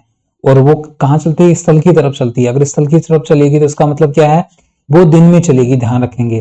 तो समुद्री, कभी देखा होगा आप लोगों ने, लोग समुद्र के किनारे या तालाब के किनारे बैठ गए तो दिन में क्या होता है, वहां से हवाएं चलती हैं। कहां से चलती हैं, समुद्र की तरफ से हवाएं चलती हैं, तो वहां का तापमान थोड़ा ठीक कर देती हैं वो। तो इनको क्या कहते हैं, दिन के समय समुद्र की तरफ से चलने वाली हवाएं समुद्री समीर या जलीय समीर कहते हैं। ये तो सिंपल कंसेप्ट हो गया। बनती कैसे है, क्योंकि स्थलभाग जल्दी गर्म होने के कारण दिन में वायु ऊपर उठ जाती हैं, उनके जगह लेने के कारण, जगह लेने के लिए सागरीय भागों से हवाएं चल के आती हैं। क्लियर हो गया है। अब वैसे ही इसके विपरीत समय चलते हैं, ठीक है, विपरीत चलते हैं। तो देखो, रात के समय, रात में ठीक उल्टा हो गया। रात में क्या होता है, स्थलभाग जल्दी से ठंडा हो जाता है, वायु भारी होकर वहां पर बैठ जाती है। वायु वहां भारी होकर बैठ गई है तो फिर क्या होगा, वायु भारी होकर बैठेगी और सागर में जो पूरे दिन में गर्म हुआ है सागरीय क्षेत्र, जलीय क्षेत्र, वो धीरे धीरे आधी रात तक जाके ठंडा हो पाता है। तब तक क्या होता है, स्थल भाग से जल भाग की ओर हवाएं चलती हैं। ये देखो, यहाँ पर दिख रहा होगा। तो स्थल भाग से जल भाग की ओर हवाएं चलती हैं, उनको स्थल समीर कहते हैं। और स्थल भाग से जल भाग की ओर हवाएं कब चलती हैं, स्थल समीर रात को चलती हैं। तो स्थल समीर रात को चलती हैं, जल समीर दिन को चलती है। तो एक चीज किसी को ज्यादा समझ में नहीं आए, सिर्फ एक चीज समझ लेना कि रात को कहाँ चलती है, स्थल से जल की ओर हवाएं चलती हैं। क्लियर। अब देखो इसकी डिटेल पढ़ लेते हैं। जल की अपेक्षा स्थल भाग जल्दी गर्म और ठंडा होता है, इस कारण जल स्थल के बीच विपरीत दाब परिस्थितियां पाई जाती हैं, जिनके कारण इन क्षेत्रों में पवनें चलती हैं। क्योंकि स्थल भाग जल्दी ठंडा जल्दी गर्म होता है और जलीय भाग देर से गर्म देर से ठंडा होता है। जल समीर हमने पढ़ ली, दिन के समय चलती हैं, ताप ग्रहण करके स्थलीय भाग की अपेक्षा क्या होता है, अधिक गर्म हो जाता है, और इसलिए यहाँ निम्न दाब का निर्माण हो जाता है। निम्न दाब निर्माण होने के कारण क्या हो जाता है, जल क्षेत्र से उच्च ताप पाया जाता है और जल समीर चलती है। उच्च दाब होना चाहिए यहाँ पर, ठीक है। जलीय क्षेत्र में क्या होगा, उच्च दाब होगा, ये काट देना नोट्स में, यहाँ पर उच्च दाब होगा। क्लियर। तो उच्च दाब जब पाया जाता है तो इसलिए यहाँ पर क्या हो जाता है, जल समीर चलती है दिन में। आगे चलते हैं, ये रही अब पर्वत और घाटी समीर, ठीक है। मैंने वहां पर स्थल समीर वैसे समझा दिए तो आप देख लेना। देखो पर्वत एवं घाटी समीर की बात करेंगे तो देखो घाटी समीर में क्या होता है, दिन के समय जब घाटी समीर की बात करें, ये देखो घाटी पवने यहाँ देखेंगे, और ये क्या है, दिन है, थोड़ा साफ नहीं होगा बट आप पीडीएफ में देख लेना। दिन के समय क्या होता है, देखो पर्वतीय क्षेत्र की घाटी की तुलना में अधिक गर्म हो जाता है, क्योंकि ये जो पर्वतीय टॉप होता है, ठीक है, ये जो पर्वतीय क्षेत्र होता है, ये जैसे पर्वतीय क्षेत्र है, क्लियर, ये पर्वतीय क्षेत्र ये बहुत जल्दी गर्म हो जाते हैं, और घाटी से फिर हवाएं क्या होती हैं, ऊपर की ओर चलने लग जाती हैं। तो क्या होता है, पर्वतीय क्षेत्रों में निम्न दाब क्षेत्र का निर्माण होता है, और घाटी में क्या होता है, उच्च दाब होता है। दिन के समय घाटी में उच्च दाब होता है, क्योंकि घाटियों में क्या होता है, आधे दिन के बाद में जाकर सूर्य की किरणें पहुंचती हैं, क्योंकि पहाड़ी क्या है, ऊंचे होते हैं, इसीलिए वहां पर उच्च दाब होता है। लेकिन पहाड़ी वाली जो टॉप इलाके होते हैं वहां पर बहुत गर्मी हो जाती है। जब बहुत ज्यादा गर्मी हो जाती है तो वहां पर हवाएं क्या होती हैं, गर्म होकर ऊपर उठती हैं। फिर जो नीचे की हवाएं होती हैं घाटी की, वो ऊपर की ओर बहती हैं, ऊपर की ओर, ठीक है, दिन में बहती हैं। इसीलिए घाटी समीर क्या होती हैं, दिन के समय घाटी समीर चलती हैं, क्योंकि घाटी में दाब उच्च पाया जाता है। उच्च क्यों पाया जाता है, क्योंकि वहां दिन में अधिक आधे दिन तक तो वहां पर क्या हो जाती हैं, सूर्य की किरणें सीधी नहीं पहुंचती हैं, उससे पहले ही ऊपरी भाग पहाड़ों के बहुत गर्म होने के कारण वहां की वायु ऊपर उठ जाती है। उस वायु की जगह लेने के लिए घाटी से पर्वतों की ओर ऊपर की ओर हवाएं चलती हैं। क्लियर? इसलिए उसको दिन में घाटी समीर चलती है। तो दिन में घाटी समीर कब चलती है? दिन में चलती है। क्यों चलती है? इसका कारण हमने देख लिया है। क्लियर? अब देखते हैं पर्वत समीर। पर्वत समीर चलती है रात के समय। ठीक उल्टा हो जाता है।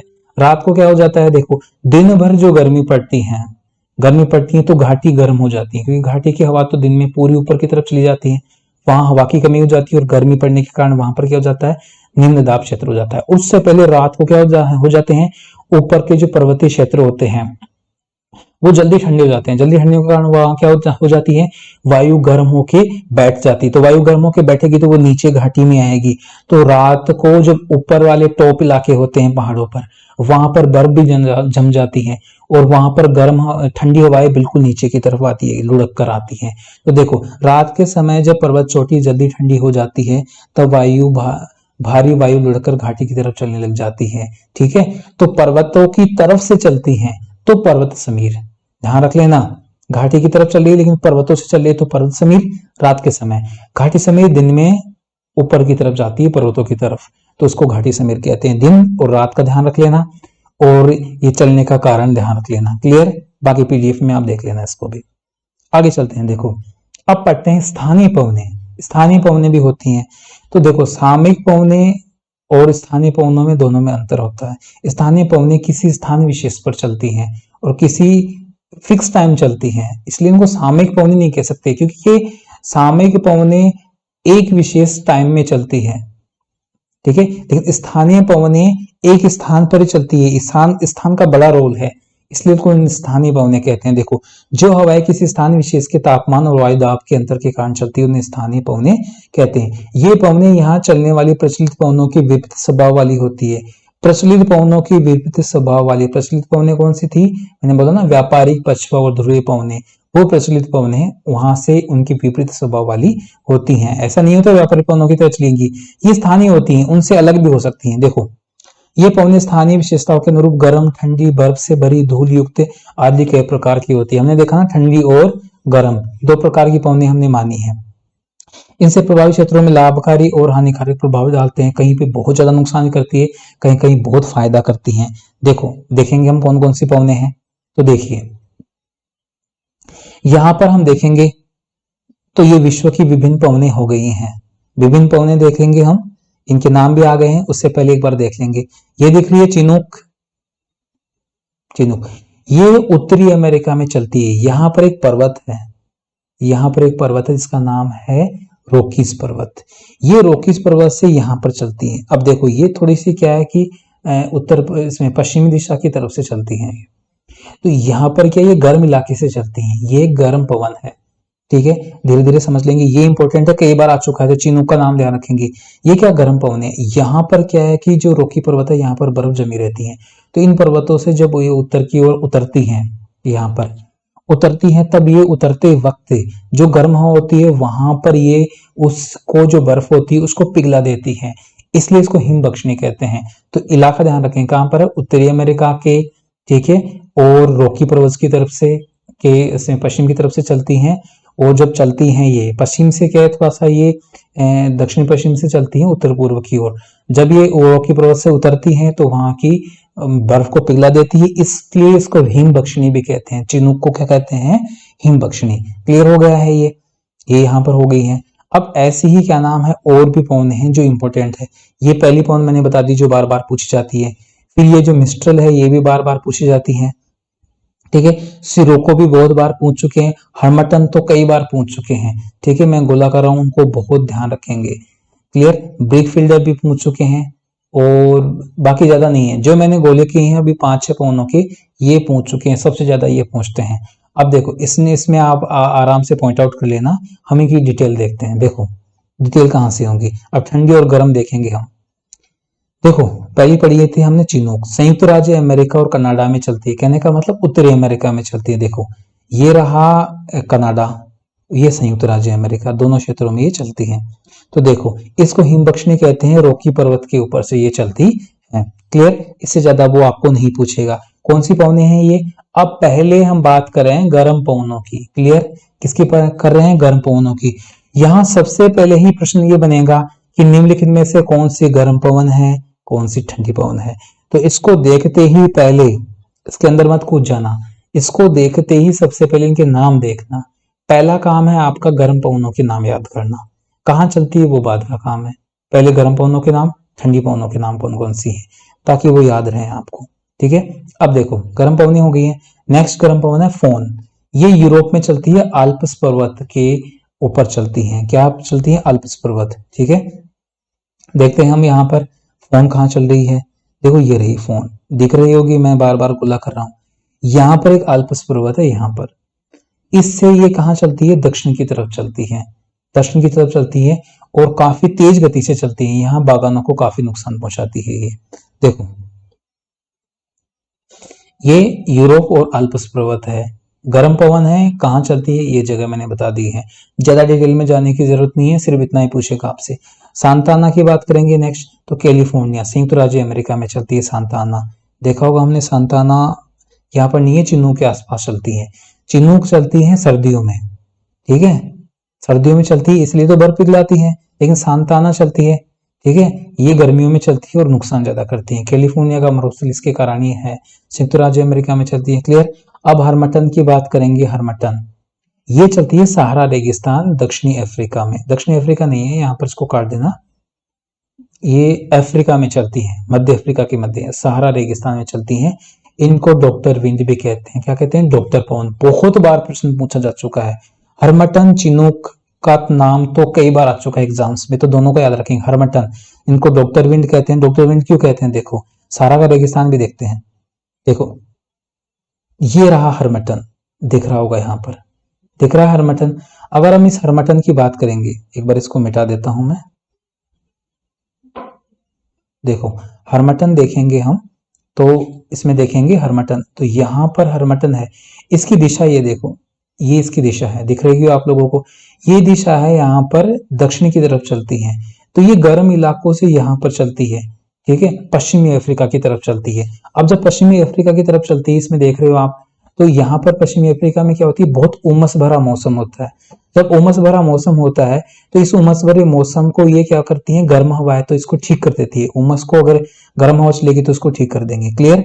अब आगे चलते हैं, आगे चलेंगे। अब देखो हरमटन, इसलिए इसको डॉक्टर विंड भी कहते हैं, वहां की वायु को स्वास्थ्यकर कर देती है। अब चलते हैं सिरोको। सिरोको में चलेंगे तो सहारा रेगिस्तान की ओर से भूमध्य सागर की ओर ये चलती है। सहारा रेगिस्तान देखो, ये हरमटन भी सहारा रेगिस्तान की तरफ चल रही थी और सिरोको भी सहारा रेगिस्तान की तरफ चल रही है। ये देखो दोबारा देखते हैं, हरमटन के ऊपर सिरोको, दिशा का अंदर है, हरमटन की ठीक उल्टी दिशा में चल रही है। ये जो भाग है ये सहारा मरुस्थल है। क्या है? सहारा मरुस्थल। सिरोको उत्तर में चलती है, क्लियर, और हरमटन दक्षिण की तरफ चलती है। हरमटन को डॉक्टर कहते हैं क्योंकि हवा को ठीक कर देती है। सिरोको यहाँ से धूल भरी आंधी लेके जाती है और यहाँ पर ये यूरोप वाला भाग है, वहां पर जाकर ये क्या करती हैं?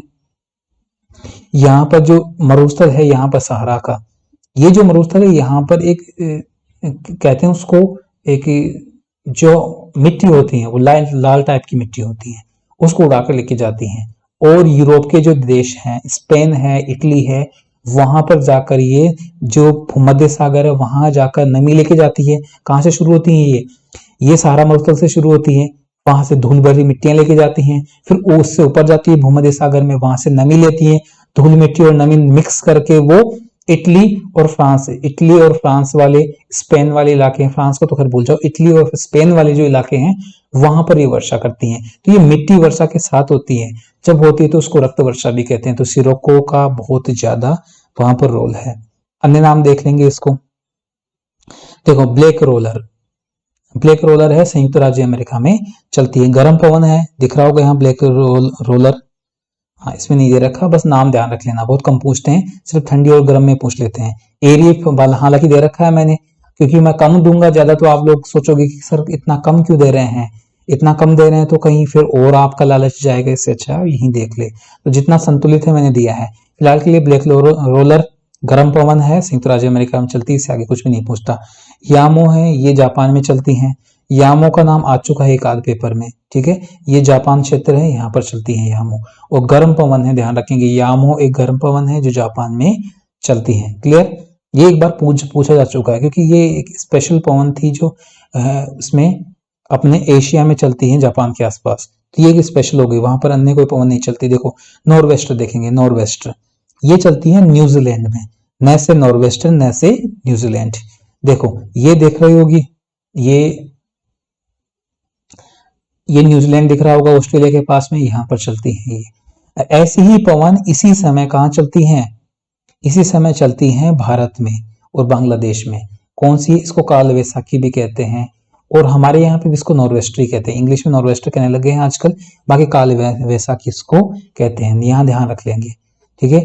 आगे चलते हैं, पढ़ा होगा आपने पिछली कक्षा में बारदोली, छीड़ा वगैरह, ठीक है, वो वाले इन्हीं के नाम है नॉर्वेस्टर के। क्लियर, तो हमने कितनी पवनें पढ़ ली है, चिनूक पढ़ ली है हमने, क्या पढ़ ली है हमने, चिनूक।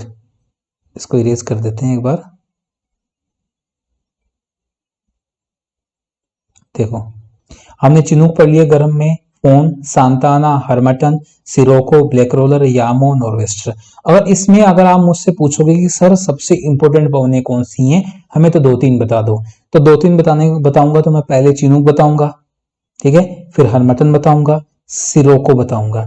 3 सबसे इंपॉर्टेंट है जिनको बार बार पूछते हैं, तो 3 नाम तो कृपा करके इनको याद कर लेना क्योंकि यही आएगी। क्लियर, और बाकी अपने आप आपको याद करनी है। देखो अच्छा सिलेक्शन चाहिए, रिस्क नहीं ले सकते तो बाकी भी आप याद कर लेना। बाकी रिस्क लेना चाहो तो इनसे बाहर 80% लगभग यहीं से 3 से प्रश्न आ जाएंगे, ठीक है। एरिया जरूर याद रख लेना।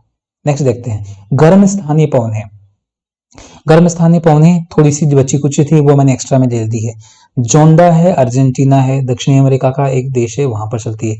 हबूब है, दक्षिणी सहारा में चलती है, ठीक है, सहारा के दक्षिणी भाग में। लेस्ट है, मंडीरा, कैनरी द्वीप है, ये नहीं पूछते, बहुत कम पूछते हैं। खमसीन थोड़ा सा देख लेना, खमसीन उत्तरी अफ्रीका और अरब प्रायद्वीप में चलती है। खमसीन का जो सिरोको पवन है, हमने देखा भी सिरोको पवन जो बहती है उसी का अन्य नाम है खमसीन, ध्यान रखेंगे, वैसी ही पवन कहलाती है खमसीन। ब्रिक फिल्डर है, हर्मटन जैसी है, ये ध्यान रख लेना, ये ऑस्ट्रेलिया में चलती है। ब्रिक फिल्डर देखेंगे हम कहां पर है, देखो आप लोगों को ये रही ब्रिक फिल्डर, दिख रही होगी आप लोगों को, ये ब्रिक फिल्डर है। ये भी क्या उसी दिशा में चलती है ऐसे, इसलिए जो यहाँ पर गर्म इलाके हैं वहां पर जो उमस होती है उसको ये खत्म कर देती है उमस को, और ये स्वास्थ्य ये क्या नाम है वहां पर मौसम बना देती है, अच्छा मौसम बना देती है। लेकिन इसको डॉक्टर नहीं कहते, हर्मटन को डॉक्टर कहते हैं, बस हर्मटन जैसी ये है। क्लियर, तो ब्रिक फिल्डर याद रख लेना। शामाल फारस की खाड़ी में चलती है, फारस की खाड़ी कहां पर है देख सकते हैं, देखो ये रही फारस की खाड़ी, यहां पर है, शामाल यहां पर दिख जाएगा, खमसीन के पास में है। देखो आगे चलते हैं,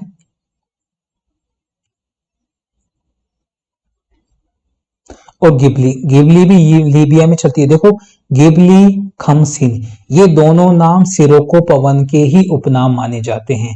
सिरोको पवन जब आगे बढ़ जाती तो उन क्षेत्रों में उसको गिबली और खमसीन कहलाती है। क्लियर, बहुत अच्छे से देख लेना। अब देखो यहां से इनमें इंपॉर्टेंट कौन सी है ये देख लेना। इनमें इंपॉर्टेंट की बात करेंगे तो 2 सबसे ज्यादा इंपॉर्टेंट है, खमसीन है और ब्रिक फिल्डर है।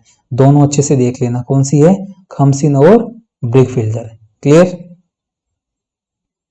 यहाँ पर ये दोनों देख लेना, बस 2 नाम ज्यादा जरूरी हैं, पूछ सकता है थोड़ा सा अगर अगली शिफ्ट की बात करें, बाकी इसके अलावा ज्यादा नहीं पूछेगा इसमें से। 2 यहाँ से और 3 वहां से मैंने बता दिया आप लोगों को, 5 हो गई है। और मैंने पहले वीडियो में बताई थी 5 से 6 पवनें हैं जो बार बार आपसे पूछी जाती, उसके अलावा नहीं पूछेंगे। मैं बहुत स्पीड से ले रहा हूँ, मैं ये मान के चल रहा हूँ कि आपने 1-2 बार इसको पढ़ रखा है, इसलिए आपको ये चीजें समझ में आ जाएंगी, क्योंकि हमारे पास टाइम कम है, ये कम से कम 3 क्लासों का मैटर है, इसको मैं 1 क्लास में निपटा रहा हूँ। देखो ठंडी स्थानीय पवन की बात करेंगे। अब आ गई है ठंडी, गर्म पवनें हो चुकी हैं। अच्छे से गर्म पवनों के एक बार पहले नाम देख लेना, यहाँ पर ठंडी पवनों के पहले नाम अच्छे से चेक कर लेना कि ये ठंडी पवनें, ये गर्म पवनें हैं, इनके नाम पहले से एक बार ध्यान रख लेना। ऐसा नहीं कि कहीं आपस में मिक्स हो गए तो फिर आप गड़बड़ कर दोगे, क्योंकि पहला सवाल यही पूछता है। देखो परगा रूसी टुंड्रा भाग में पूछी जाती है। 22 फ्रांस की एक ठंडी हवा है, फ्रांस में चलती है। लेवेंटर है, दक्षिणी स्पेन और मोरक्को में चलती है। ठीक है। दक्षिणी स्पेन है और मोरक्को कहाँ का है, ये अफ्रीका का एक देश है। पेम्पेरो चलती है दक्षिणी अमेरिका का पंपास क्षेत्र है, जो पंपास बड़े घास के मैदान है दक्षिणी अमेरिका में, वहां चलती है ये। बोरान चलती है साइबेरिया की अत्यंत सर्द हवा है। साइबेरिया मतलब साइबेरिया देख सकते हो किसमें, रूस के भी उत्तर में है, उत्तरी एशिया में है। मिस्ट्रल सबसे इंपॉर्टेंट जिसकी मैं बात करूंगा, कौन सी है, मिस्ट्रल। ये प्रश्न पूछेगा अगर आपसे तो उसकी सीधा सीधा निशाना मिस्ट्रल पे जाता है। मिस्ट्रल स्पेन और फ्रांस में चलती है, अल्प्स पर्वत के दक्षिणी की तरफ चलती हैं। अब मिस्ट्रल देखते हैं कहां पर है, देखो ये रही मिस्ट्रल, दिख रही होगी आप लोगों को अच्छे से रंगीन, मैंने 11वीं क्लास से ले लिया है ये टॉपिक। देखो मिस्ट्रल चलेगी कहां से, ये अल्प्स पर्वत है, यहां से दक्षिण की ओर चलती है, लंबा तीर का चिन्ह लगा देता हूं, ऐसे चलती है, क्लियर, ये चलती है। अब जब ये चलती है तो इन इलाकों में बहुत ज्यादा सर्द हवा है, हमने क्या देखा, ठंडी हवा, ठंडी हवाएं तो बहुत सर्द इलाके से चलती हैं, इसलिए यहाँ के जो बागान हैं उनको बहुत नुकसान पहुंचाती है।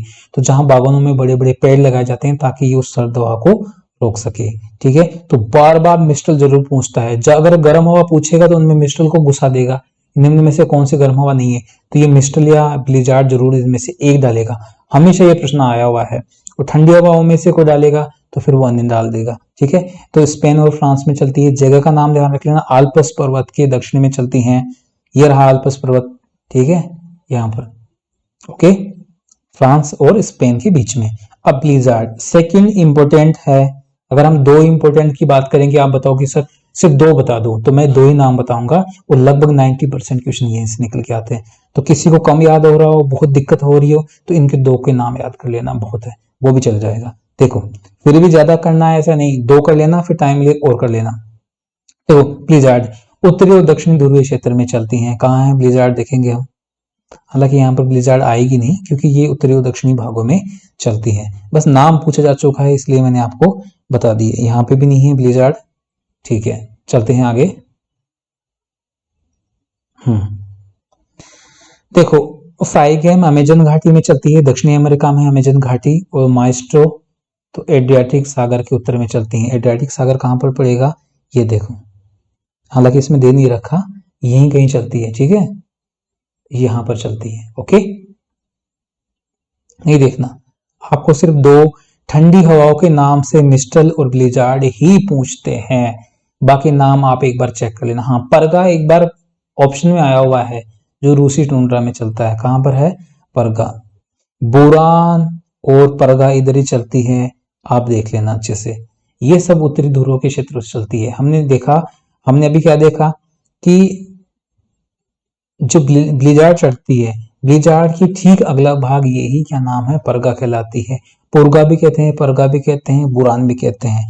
यहां से आप सारी देख लेना जितनी भी हैं, जितनी भी है, चिनूक हो गई है, ठीक है, नोरिस्टर हो गई है, नोरिस्टर का भी नाम आ चुका है, हालांकि मेरे पास यहाँ पर नोरिस्टर नहीं दी होगी मैंने, देखते हैं ठंडी पवनों में, ठीक है, नॉर्वेस्टर है वो, ओके, ठीक है, ये ठंडी पवन है ये, ठीक है, ये अलग पवन है। देखो आगे, इनमें से आप देख लेना, अच्छे से चेक कर लेना। हबूब वगैरह हो गई है, ये खमसिन हो गई है, सिरोको की हमने बात कर ली, डॉक्टर पवन हरमटन की बात कर ली, कहाँ से कहाँ चलती है ये है, ठीक है। बाकी नाम जरूरी नहीं पूछता, जो मैंने समझा है वही आप याद करेंगे, बहुत है आपके लिए, जितना ज्यादा याद करोगे उतना वर्णन बढ़ता जाएगा, जितना मैंने बताया आपके वही काम आ जाएगा, 90% यहीं से क्लियर हो जाएगा, क्लियर। देखो चैनल को सब्सक्राइब जरूर करेंगे, और इसके क्वेश्चंस नेक्स्ट वीडियो में आपको जल्दी मिलने वाले हैं, मैं सारे क्वेश्चन बहुत अच्छे से कवर करूंगा। अब तक जो पढ़ा है हमने एक बार उसको हम एक बार रिपीट कर लेते हैं, क्लियर। अगर हम रिपीट करेंगे इसमें तो हम देखते हैं, एक बार जल्दी से रिपीट कर लेंगे 2 मिनट के लिए, काफी दिमाग का आपका इतनी देर तक पढ़ते पढ़ते, काफी स्टूडेंट के लिए ये बहुत ही ज्यादा क्या है, हार्ड टॉपिक लगता है, तो उनका दिमाग भर गया होगा अभी, फिर भी हम क्या करेंगे, इसको अच्छे से एक बार देखेंगे, एक बार रिवीजन जरूरी है, तो थोड़ा सी लंबी सांस ले लो आप और इसको फटाफट से रिवीजन पर डालते हैं, ठीक है, कुछ नहीं है, 2 मिनट के लिए देखेंगे हम इसको, बहुत जरूरी है, लास्ट में एक बार उसको चेक करना। देखो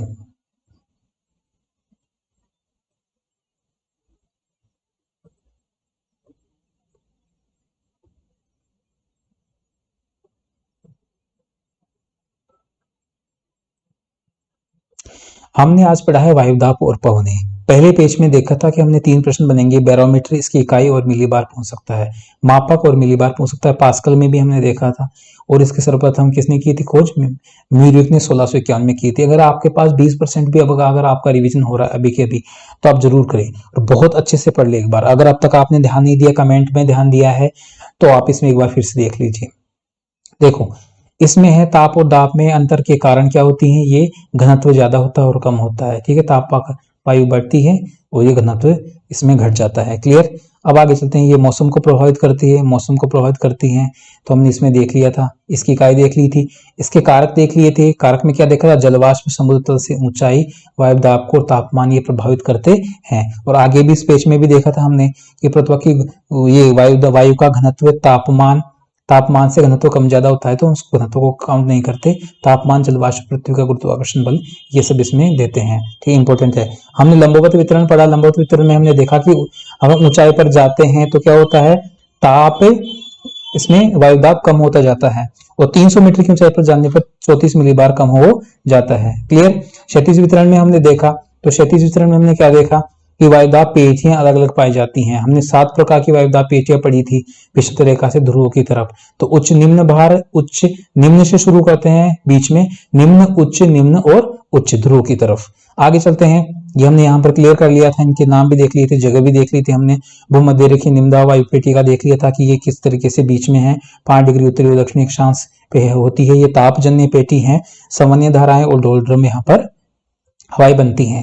क्लियर? उपोष्ण उच्च वायुदाब पेटी 30 डिग्री से 35 डिग्री उच्च अक्षांशों के बीच में पाई जाती हैं। ये इनको आशा अक्षांश भी कहते हैं और यहाँ पर तापमान उच्च होता है। लेकिन ये क्या होती है? गतिजन्य पेटी होती है। कौन सी होती है? गतिजन्य पेटी होती है। इसीलिए क्लियर हो गया, तीनों के तीनों प्रश्न हो गए यहाँ पर जो भी थे। आगे चलते हैं। निम्न ध्रुवीय, इसमें उपध्रुवीय निम्न वायुदाब पेटी है। 60 से 65 अक्षांशों के मध्य घूर्णन गति के कारण गतिजन्य पेटी है, निम्न वायुदाब क्षेत्र है और यहाँ पर वाताग्री बनते हैं, मतलब लगभग यहाँ पर शीत वातागर बनते हैं। देखो आगे, ध्रुवीय उच्च वायुदाब पेटी यहाँ से लगभग कम आता है, यहाँ से प्रश्न, तो इसको टाल भी सकते हैं आप। वायुदाब पेटियों का ऋतुगत परिवर्तन देख लिया था हमने किस तरीके से। सूर्य की किरणें उत्तरायण, दक्षिणायन, मतलब कर्क रेखा और मकर रेखा पर सीधी चमकने के कारण ये क्या होती है? ये पेटियां भी ऊपर नीचे हो जाती हैं। ठीक है, ये हमने देख लिया। तो 10 डिग्री अक्षांशों का अंतर आ जाता है इसमें। आगे देखेंगे, पवनों के प्रकार देख लिए थे हमने। स्थायी पवने, सामयिक पवने और स्थानीय पवने, तीनों पवनों के नाम, उपनाम देख लिए थे, कितने प्रकार के होते हैं स्थायी पवने। व्यापारिक, पछुआ, ध्रुवीय पवने देख लिया। सामयिक पवने, मानसूनी, स्थल जल समीर, पर्वत घाटी समीर देख लिए। और स्थानीय ठंडी पवने और गर्म पवने भी हमने देख ली थी, सबके नाम देख लिए थे हमने। क्लियर? स्थायी पवनों के बारे में हमने बात कर ली थी। यहाँ पर व्यापारिक पवनों की हमने बात कर ली थी, इनकी दिशा देख ली थी, इनके नाम, पूर्वी पवने, व्यापारी पवने, सन्मार्गी पवने भी कहते हैं इनको, पूर्वैया भी कहते हैं, ये सारा देख लिया था। इनकी दिशा भी देख ली थी हमने कि उत्तर पूर्व से दक्षिण पूर्व से चलती हैं और पश्चिम की ओर चलती हैं। क्लियर? आगे देखेंगे हम, ये महाद्वीपों के पूर्वी तटों पर ये वर्षा करती हैं, चक्रवात लाती हैं। पश्चिमी तटों के कारण, पश्चिमी तटों पर ये हवाएं चलते चलते नमी वहां पर कम हो जाती है, तो यहाँ पर क्या होता है? ये मरुस्थल पाए जाते हैं। क्लियर? फिर हमने देखिए मरुस्थल देख लिए थे, सारे इनके नाम देख लिए थे, आप पीडीएफ में इनको चेक कर लेना। ध्रुव, पछुआ पवनों के नाम देख लिए थे हमने कि ये किस तरीके से किस दिशा में चलती हैं। उत्तरी गोलार्ध में ये क्या करती है? दक्षिण पश्चिम से चलती हैं और दक्षिण गोलार्ध में ये उत्तर पश्चिम से चलती हैं, इसलिए इनको पश्चिमी कॉमन है, इसलिए पश्चिमी पूर्वी पवने के पूर्वीय पवने कहते हैं। क्लियर? और इनको दक्षिणी गोलार्ध में जो जहां फ्लैट इलाके हैं समुद्री, वहां गरजता चालीसा, प्रचंड पचासा, चीकटा साठा भी कहते हैं। क्यों कहते हैं? क्योंकि वहां तेज से तेज गति होती चलती जाती है पछुआ पवने। ध्रुवीय पवनों में हमने देखा था कि इससे ज्यादा क्वेश्चन नहीं बनते, जैसे व्यापारिक पवने हैं वैसे ध्रुवीय पवनी दिशा से बहती है। आगे चलते हैं, मानसूनी पवनों के बारे में हमने मोटा मोटा देख लिया था, बाकी हम प्रश्नों में ही इसको कवर करेंगे, जो इंपोर्टेंट है वो आ जाएगा। ठीक है, आगे देखते हैं। ये भारत के संदर्भ में हमने बात कर ली थी। हम जल समीर, स्थल समीर की बात की कि दिन के समय कौन सी चलती है? समुद्र समीर चलती है। और रात के समय कौन सी चलती है? ये स्थल समीर चलती है, क्योंकि इनमें वायुदाब का अंतर होता है ताप के कारण। क्लियर? अब चलते हैं पर्वत और घाटी समीर। तो दिन के समय हमने देखा कि घाटी से पर्वतों की तरफ हवा चलती है, तो उसको घाटी समीर कहते हैं। रात के समय पर्वतों से लुढ़क कर हवाएं नीचे आती हैं, तो उसको पर्वत समीर कहते हैं। दोनों का अंतर हो गया है। स्थानीय पवनें हमने देखी, ठंडी और गर्म होती हैं, इनके नाम होते हैं कई। विश्व के संदर्भ में हमने देख लिया था। इंपोर्टेंट पवनों के नाम देख लिए थे। गर्म पवनों में सबसे इंपोर्टेंट हमने देखा था कि चिनूक है, हरमटन है और सिरोको है। कहाँ कहाँ चलती है ये भी हमने देख लिया था अच्छे से। यहाँ पर देख सकते हैं आप। नॉर्वेस्टर का भी नाम कभी कभी आ जाता है, इसको देख लेना। देखो, गर्म स्थानीय पवनों के अन्य नाम थे खमसीन और ब्रेक फिल्टर। ये 2 पवनें और थी जिनकी भी हमने देख ली थी कहां कहां से चलती हैं। क्लियर। ठंडी पवनों में हमने 2-3 पवनों का देखा था जो इंपॉर्टेंट थी। मिस्टल और ग्लिजार्ड पवनें बहुत इंपॉर्टेंट है, इनको अच्छे से रट लेना। पहले ये नाम रटना, बाकी पवनें बाद में रट लेना। ठीक है। ये विश्व के संदर्भ में कहां कहां कौन सी पवनें, इसकी पीडीएफ मैंने टेलीग्राम पे मिल जाएगी आपको। सबसे इंपॉर्टेंट, चैनल को सब्सक्राइब नहीं किया है तो सब्सक्राइब करेंगे, दोस्तों से शेयर करेंगे। मेरी कोशिश थी कि जल्दी से जल्दी इसको मैं कवर करूं, थोड़ा फास्ट चला हूं इसलिए काफी चीजें इधर उधर हो गई होंगी, लेकिन आपने 3 साल हो गए आपको पढ़ते हुए, आपने 1-2 बार रिपीट किया होगा, आपको समझ में आया होगा। आई होप पीडीएफ पढ़ लेना जल्दी से, एक बार इसको फास्ट ट्रैक में दोबारा भी देख सकते हैं इस वीडियो को। इसके क्वेश्चन नेक्स्ट वीडियो में लेके आऊंगा, सभी दोस्तों को जोड़े, सारे महत्वपूर्ण क्वेश्चन है। अगर ये पीडीएफ और ये थ्योरी अगर आपको समझ में आ गई होगी तो प्रश्न भी समझ में आ जाएंगे, प्रश्नों में से सीधे भी प्रश्न उठकर आएंगे। तो वही प्रश्न जो आपके एग्जाम में आएंगे, चांसेस जो है नेक्स्ट वीडियो में मैं आऊंगा, कल आपको नया इसमें सारे क्वेश्चन मिल जाएंगे आराम से। जितने क्वेश्चन बनेंगे इसमें मैक्सिमम आपके पेपर में बनने के चांसेस है, वो सारे क्वेश्चन मैं लेके आऊंगा। तो तैयार रहिए, मेरे साथ जुड़ के रहिए किंजल लर्निंग के ऊपर। चैनल को, टेलीग्राम चैनल पे किंजल लर्निंग के नाम से टेलीग्राम चैनल है, वहां पर मैं पीडीएफ डलवा रहा हूँ इसकी, वहां से आप इसकी पीडीएफ देख सकते हैं। एक बार जरूर आप रिपीट कर लीजिए, कहीं देखने की जरूरत नहीं है, यहीं से क्वेश्चन उठकर आएंगे। आप ज्यादा मल्टी सोर्स आपको यूज नहीं करनी क्योंकि टाइम अपने पास बहुत कम है, इसलिए हम जल्दी से करने की कोशिश करेंगे। बहुत क्रिटिकल टॉपिक था ये, काफी हार्ड टॉपिक था इसलिए, और लंबा भी था इसलिए मुझे एक क्लास में करना था, थोड़ा फास्ट किया है। तो आप बिल्कुल तैयार रहिए, नेक्स्ट क्लास में क्वेश्चन करेंगे बहुत अच्छे से। तब तक मिलते हैं, धन्यवाद सभी को।